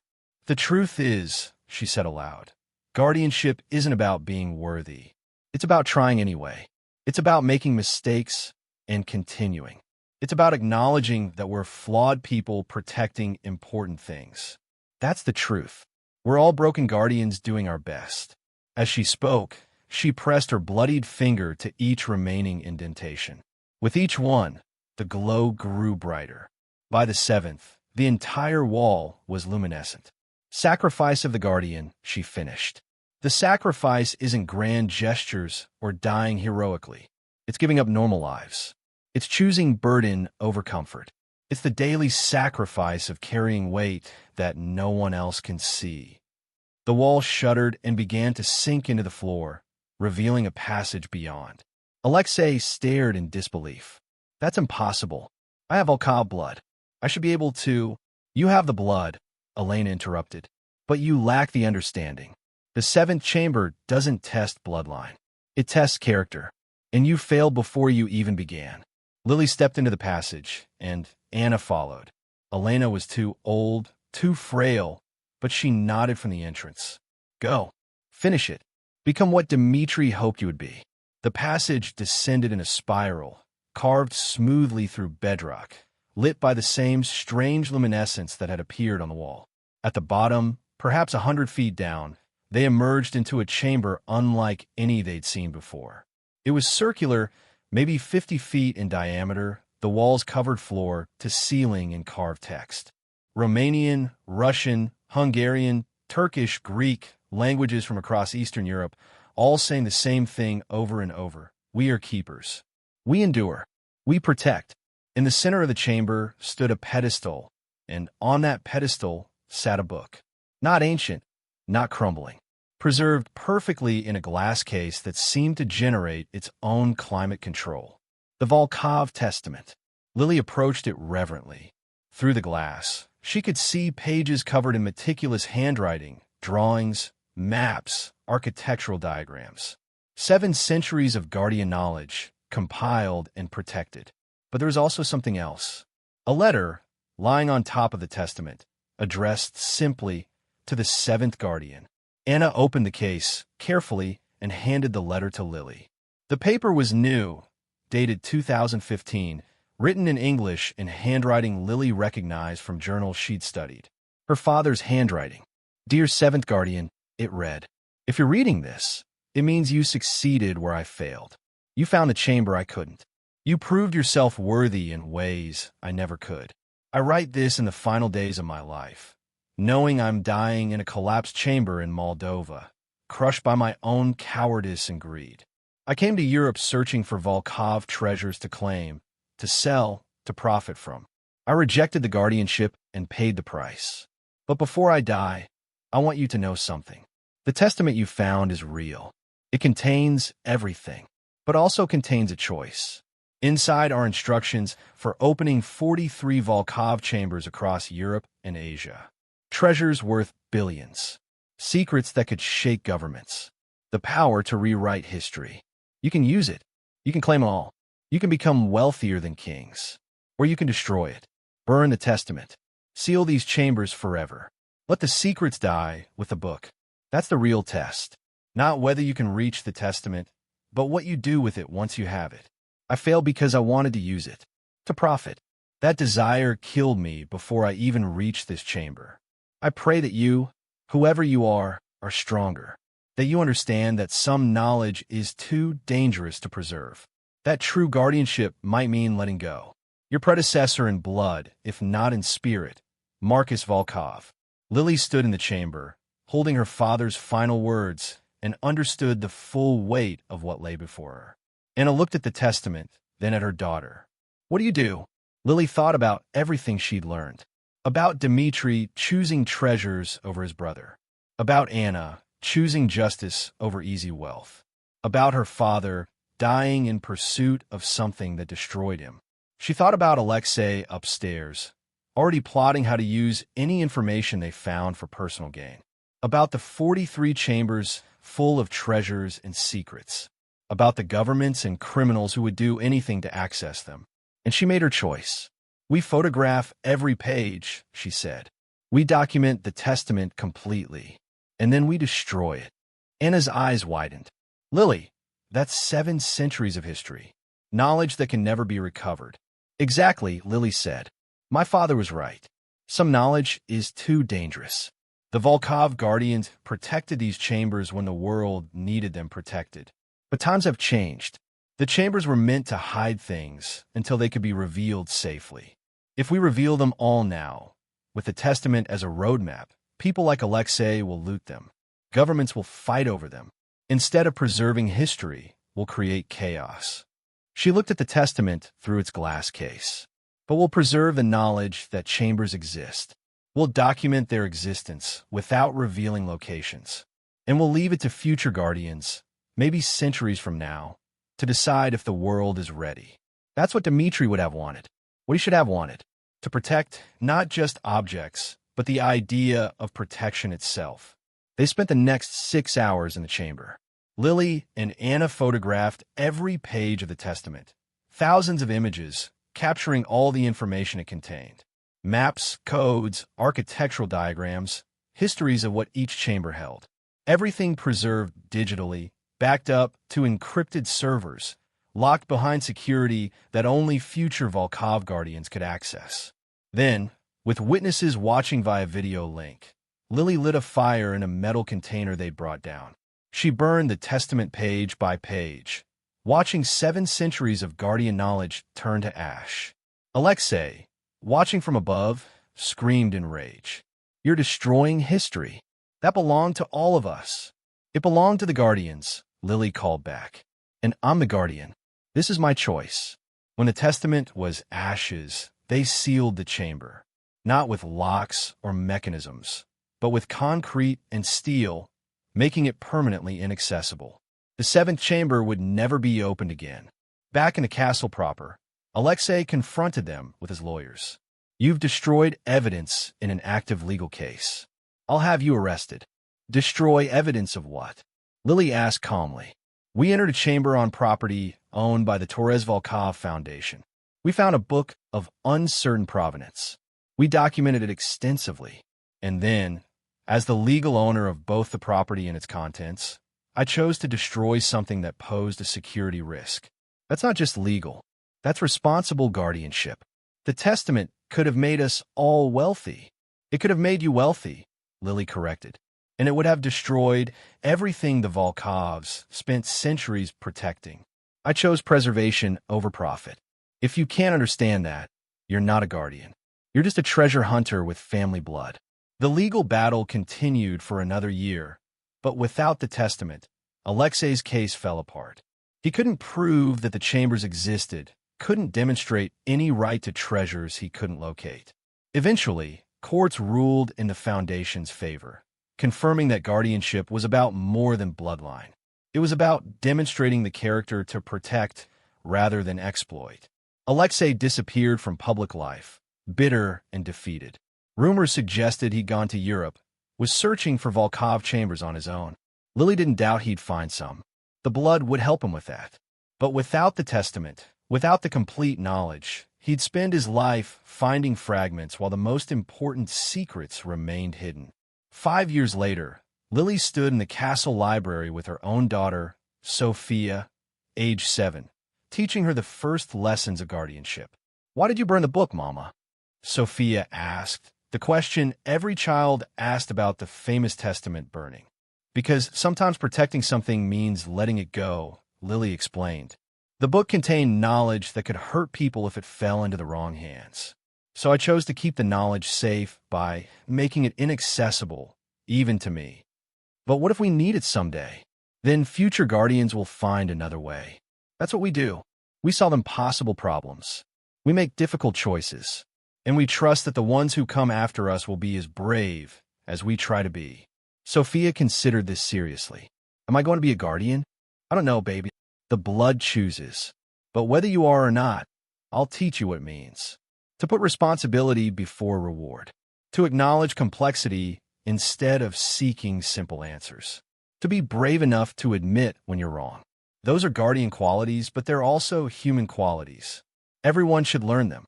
That evening, after Sophia was asleep, Lily stood on the castle ramparts, looking out over the frozen lake. Anna joined her, now in her 60s, but still sharp, still engaged with the foundation's work even in semi-retirement. "Do you ever regret it?" Anna asked. "Burning the testament? Sealing the chambers forever?" "Every day," Lily admitted. "I wonder what was in those 43 chambers. What treasures, what secrets. Part of me will always wonder if I made the right choice." "But you sleep at night," Anna said. "I sleep at night," Lily confirmed. "Because I know I chose protection over curiosity." That's what guardians do. They stood in comfortable silence. 2 generations of women who'd both been tested by guardianship and survived.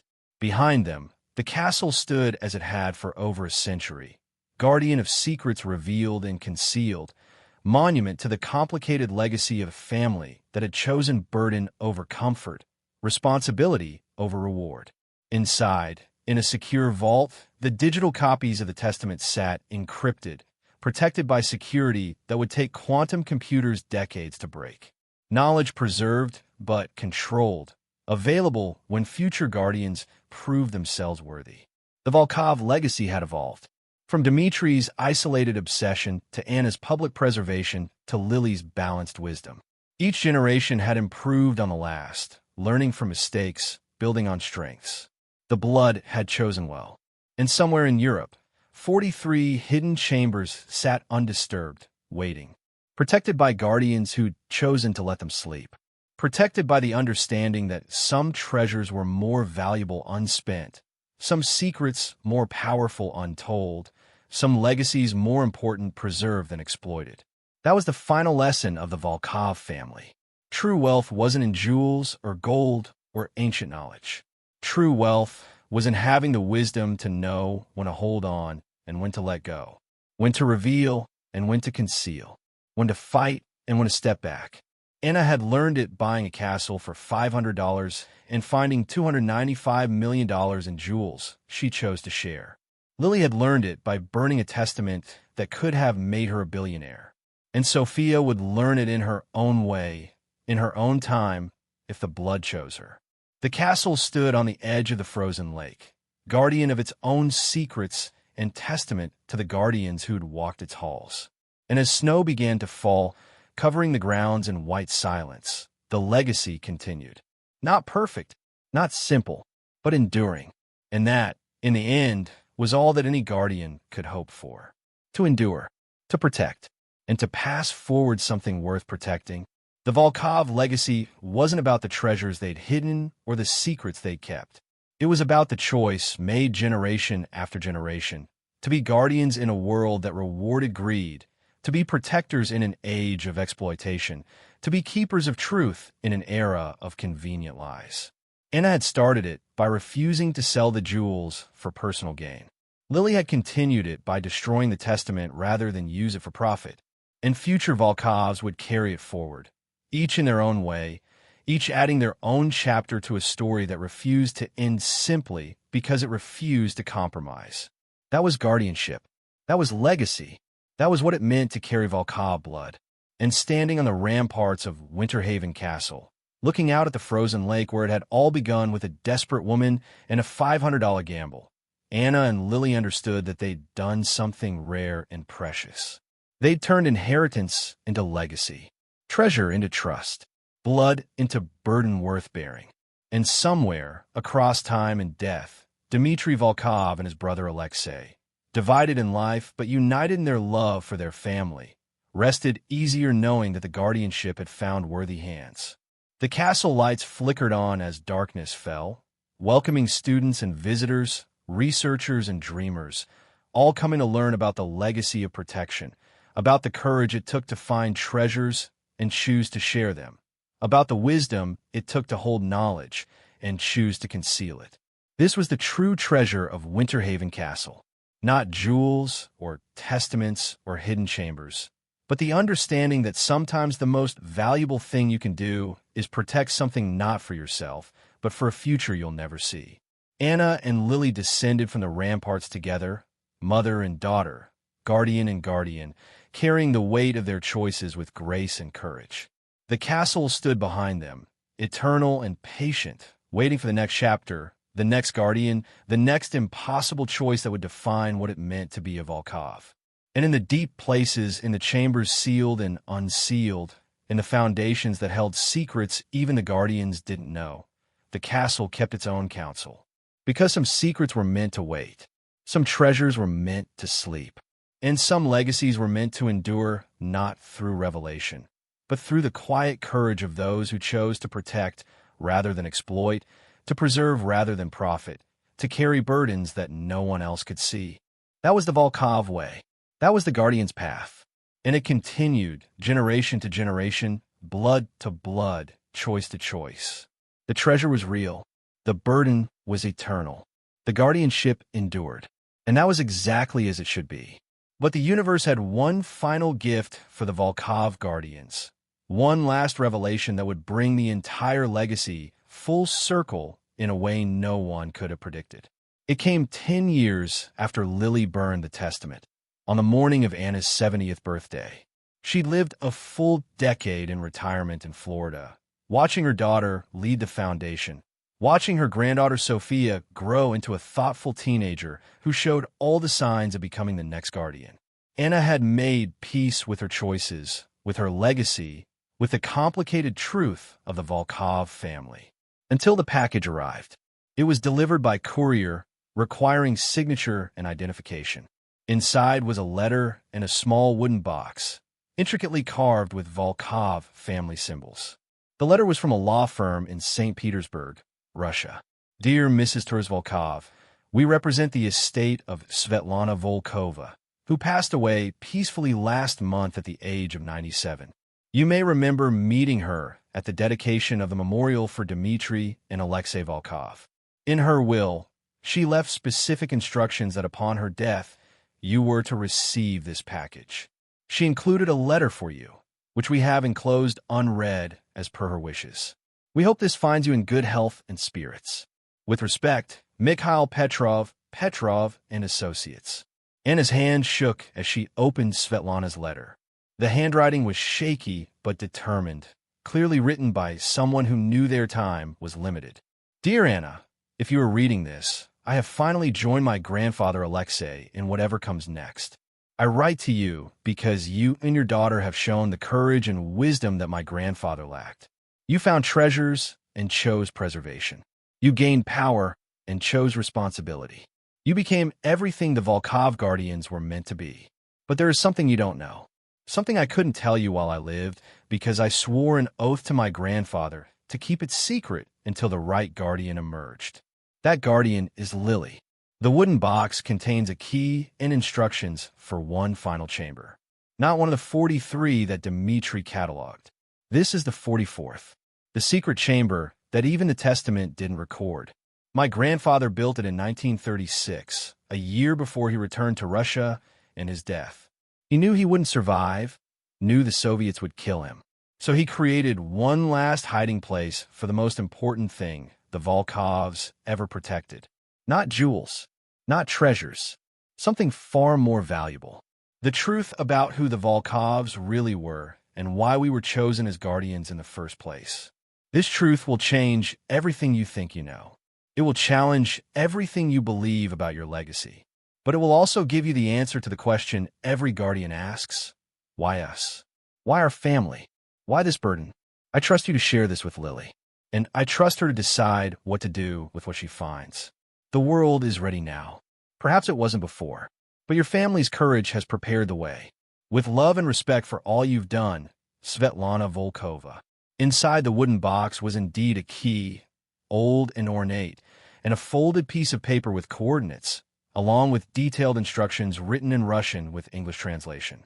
The location was in upstate New York, less than 50 miles from Winter Haven Castle, a place called Black Rock Gorge, a nature preserve that had once been private property. Anna called Lily immediately. Her daughter arrived from the castle the next day, and together they studied the instructions. Alexei built a chamber in 1936, Lily said, reading carefully. 5 years after Dmitri died. He created it using the same blood recognition technology, the same architectural principles. But he added something new. He made it accessible only to guardians who had proven themselves by choosing preservation over profit. Svetlana writes that the chamber will test the entrant, that it knows somehow whether they're worthy. That sounds like superstition, Anna said, though she'd learned to be skeptical of dismissing anything about the Volkovs as mere superstition. Maybe, Lily agreed. But everything else about our family has been true, even the impossible parts. We should at least look. They drove to Blackrock Gorge on a crisp autumn morning, Sophia insisting on coming despite her mother's hesitation. I'm 16, Sophia argued. If I'm going to be a guardian someday, I need to see what that means. All of it. The gorge was beautiful, a deep ravine cut by a river over thousands of years, surrounded by forests that had grown wild and dense. The coordinates led them to a cliff face where water tumbled down in a thin waterfall. Behind the waterfall, exactly as Svetlana's instructions indicated, was a narrow opening.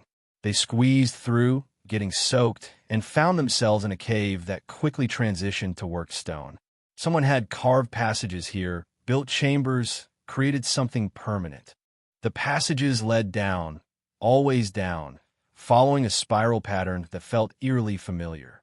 It was like the seventh chamber under Winter Haven, but smaller, more intimate. After perhaps 100 feet of descent, they emerged into a round room. The walls were covered in photographs, hundreds of them, spanning what looked like several centuries. Photographs of people, faces from different eras, different parts of the world. And beneath each photograph, a name and dates. Anna approached one wall, studying the images. Her breath caught. These are all Volkovs. Look, here's Dmitri as a young man. And this must be his father. And grandfather, going back and back. Lily walked the perimeter of the room, reading names, connecting the genealogy in her mind. And then she froze. Mama, come look at this. At the far end of the room, there was a different kind of display. Not photographs, but painted portraits. 6 of them, each clearly very old, each labeled in Latin beneath. Custodes Veritatis, Lily read. Guardians of Truth. These aren't Volkovs. These are. I don't know what these are, but Sophia did. The teenager had been studying art history, preparing for college applications. She stared at the portraits with growing recognition. I know these people, or I know who they're supposed to be. That one is Johannes Gutenberg, the inventor of the printing press. And that one looks like Copernicus. And that's Galileo. Anna and Lily exchanged glances. What are portraits of famous scientists doing in a secret Volkov chamber? In the center of the room stood a pedestal, and on it sat a book. Not ancient like the Testament had been. This one was newer, bound in leather from the early 20th century.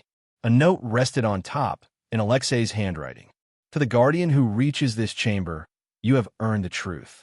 The Volkovs are not simply a Romanian family who built hidden chambers.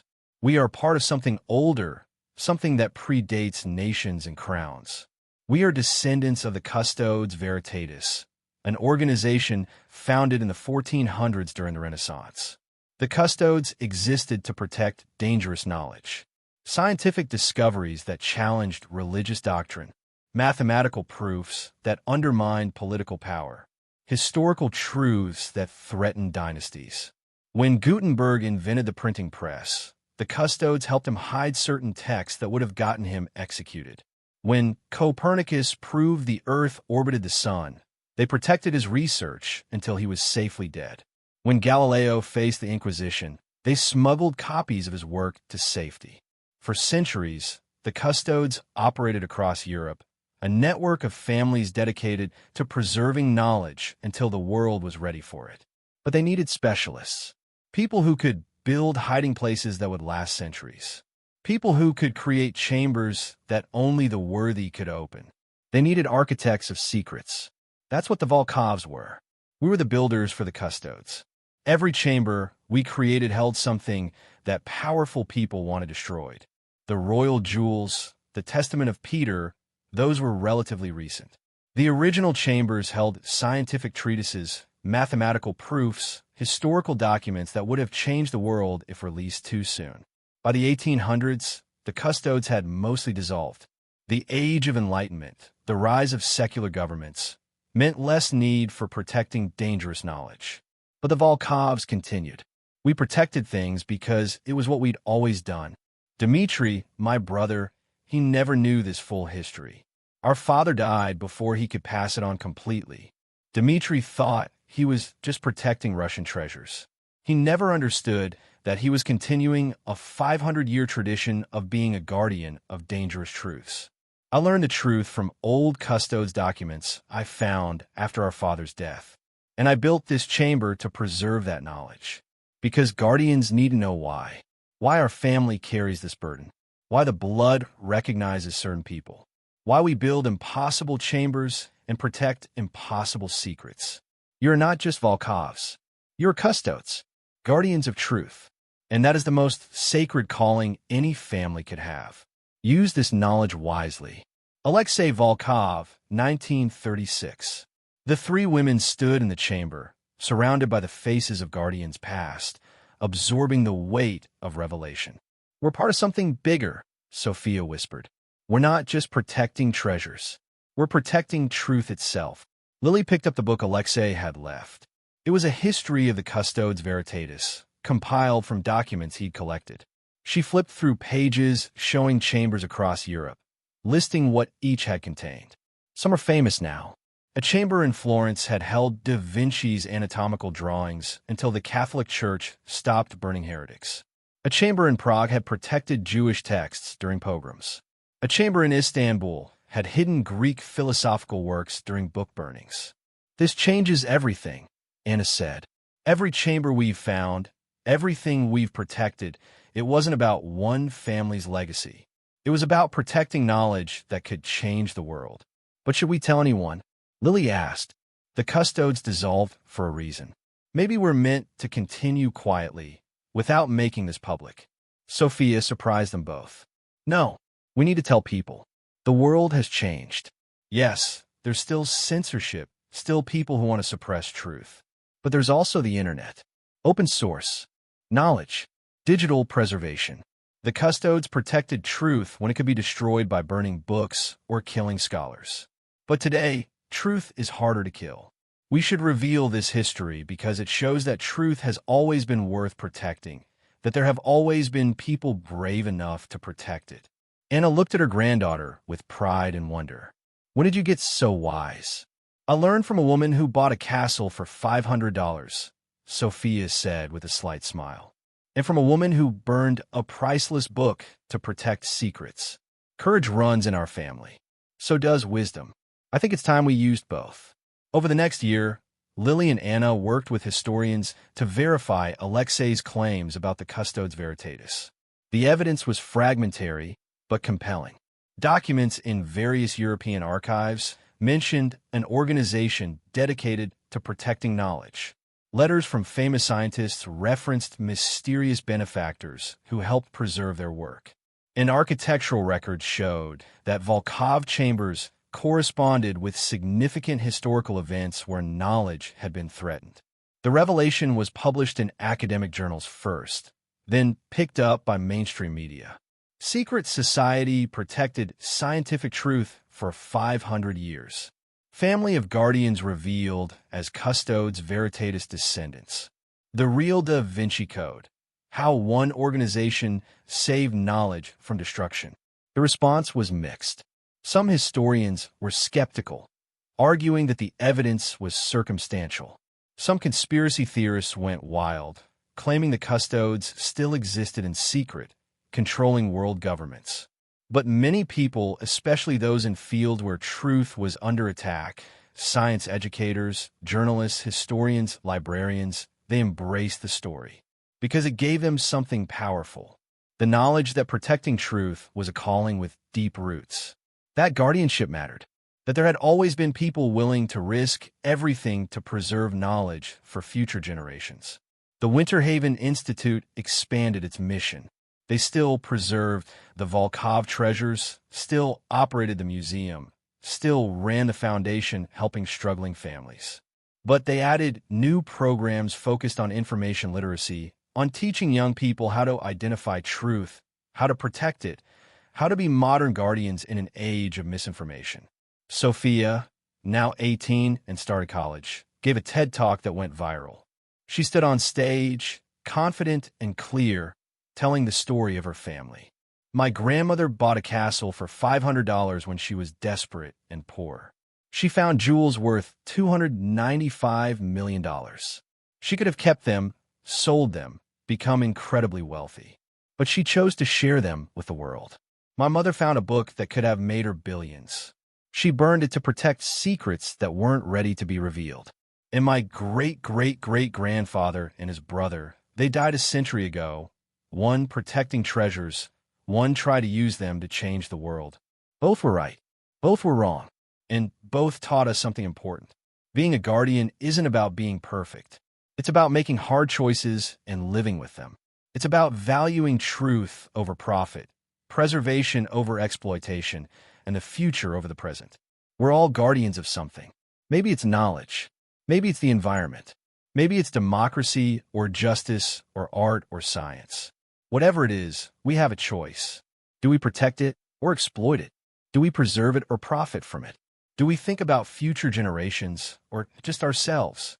My family chose protection, preservation, the future. And yes, it was hard. Yes, they made mistakes. Yes, they sacrificed normal lives for this calling. But they also created something that will outlast them. A legacy of guardianship. A tradition of putting truth before treasure. And that's something worth more than all the jewels in the world. The talk had 50 million views within a month. Sophia became the face of a new generation of guardians. Young people committed to protecting truth in whatever forms it took. Anna watched her granddaughters rise with mixed emotions. Pride, certainly, but also concern. I wanted to give you a normal life, she told Sophia one evening. I wanted you to have choices I never had. You gave me something better, Sophia replied. You gave me purpose. Do you know how many people go through life never finding anything worth fighting for? You handed me a legacy worth dying for. That a gift, Grandma, not a burden.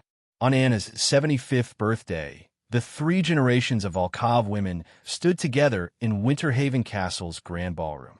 The room had been restored to its original glory, no longer decaying, but preserved, maintained, alive with students and visitors and people who came to learn about guardianship. They unveiled a new display that day, not of treasures or jewels, but of faces, photographs, and portraits of every Volkov guardian going back to the Renaissance. And interspersed among the Volkovs, images of other custodes' families, the ones who'd protected truth in their own ways, in their own times. The final portrait was different. It showed 3 women, Anna, Lily, and Sophia, standing together in front of the castle. Beneath it, an inscription, "The Guardians Continue."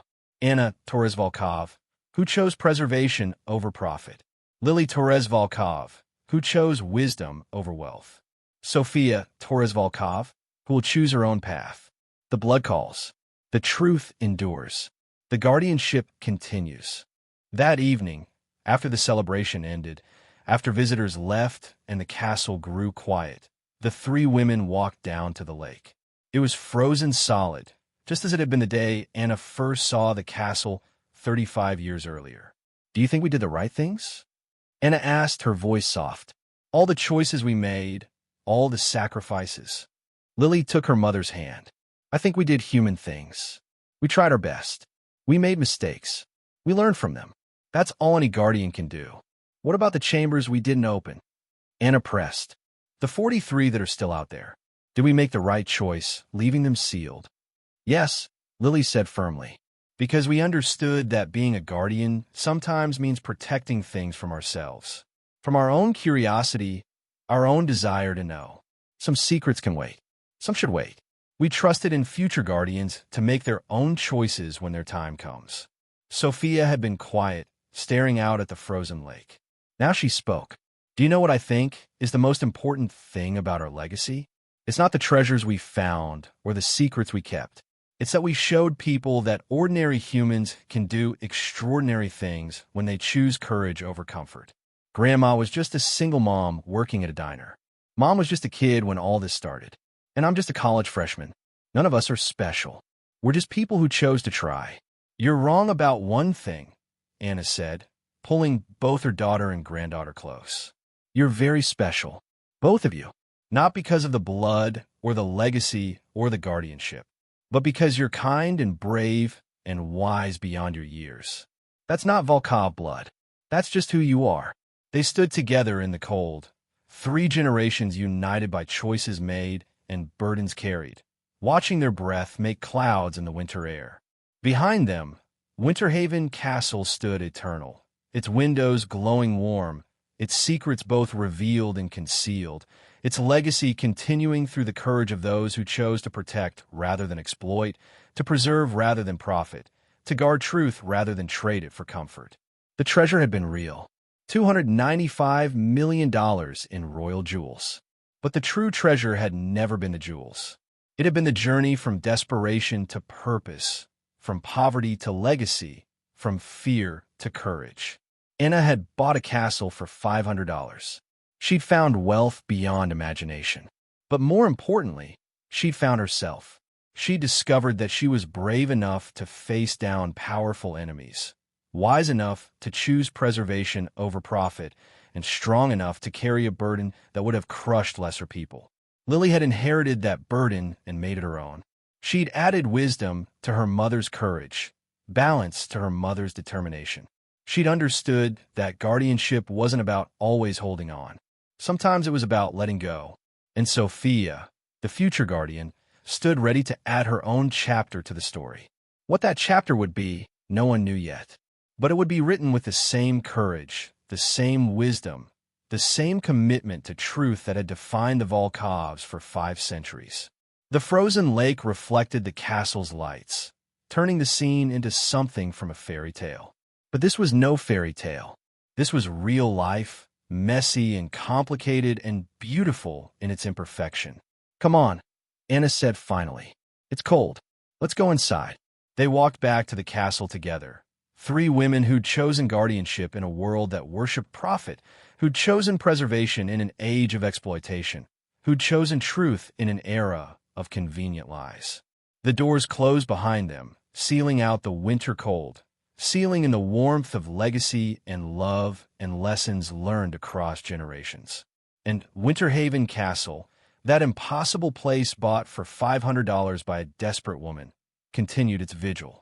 Guardian of secrets revealed and concealed, keeper of treasures protected and shared, monument to the understanding that some things are worth more than money, that some legacies are worth more than comfort, that some truths are worth protecting even when, especially when, doing so costs you everything. The blood had called to blood. The guardians had answered, and the truth, protected across centuries, endured. That was the Volkov legacy. That was the custodes tradition. That was what it meant to be a guardian. And it would continue generation after generation, as long as there were people brave enough to choose burden over comfort, responsibility over reward, and truth over treasure. The castle lights glowed in the darkness. The lake lay frozen and still. And inside, 3 generations of guardians sat together, sharing stories, passing wisdom, preparing for whatever challenges tomorrow might bring. Because that's what guardians do. They endure, they protect, they pass forward. And they do it not because it's easy, but because it's necessary. Because someone has to. Because if not them, then who? The Volkovs had answered that question 5 centuries ago. And their answer echoed through time, through treasure, through triumph and tragedy, all the way to a diner waitress who'd bought a castle on faith and found the courage to become something more. The treasure was real. The burden was eternal. The guardianship endured. And that, finally and forever, was exactly as it should be. Thank you so much for watching until the end. If you love this story, check out the other videos on your screen now. I think you'll really enjoy them. And don't forget to subscribe if you haven't already. See you in the next story.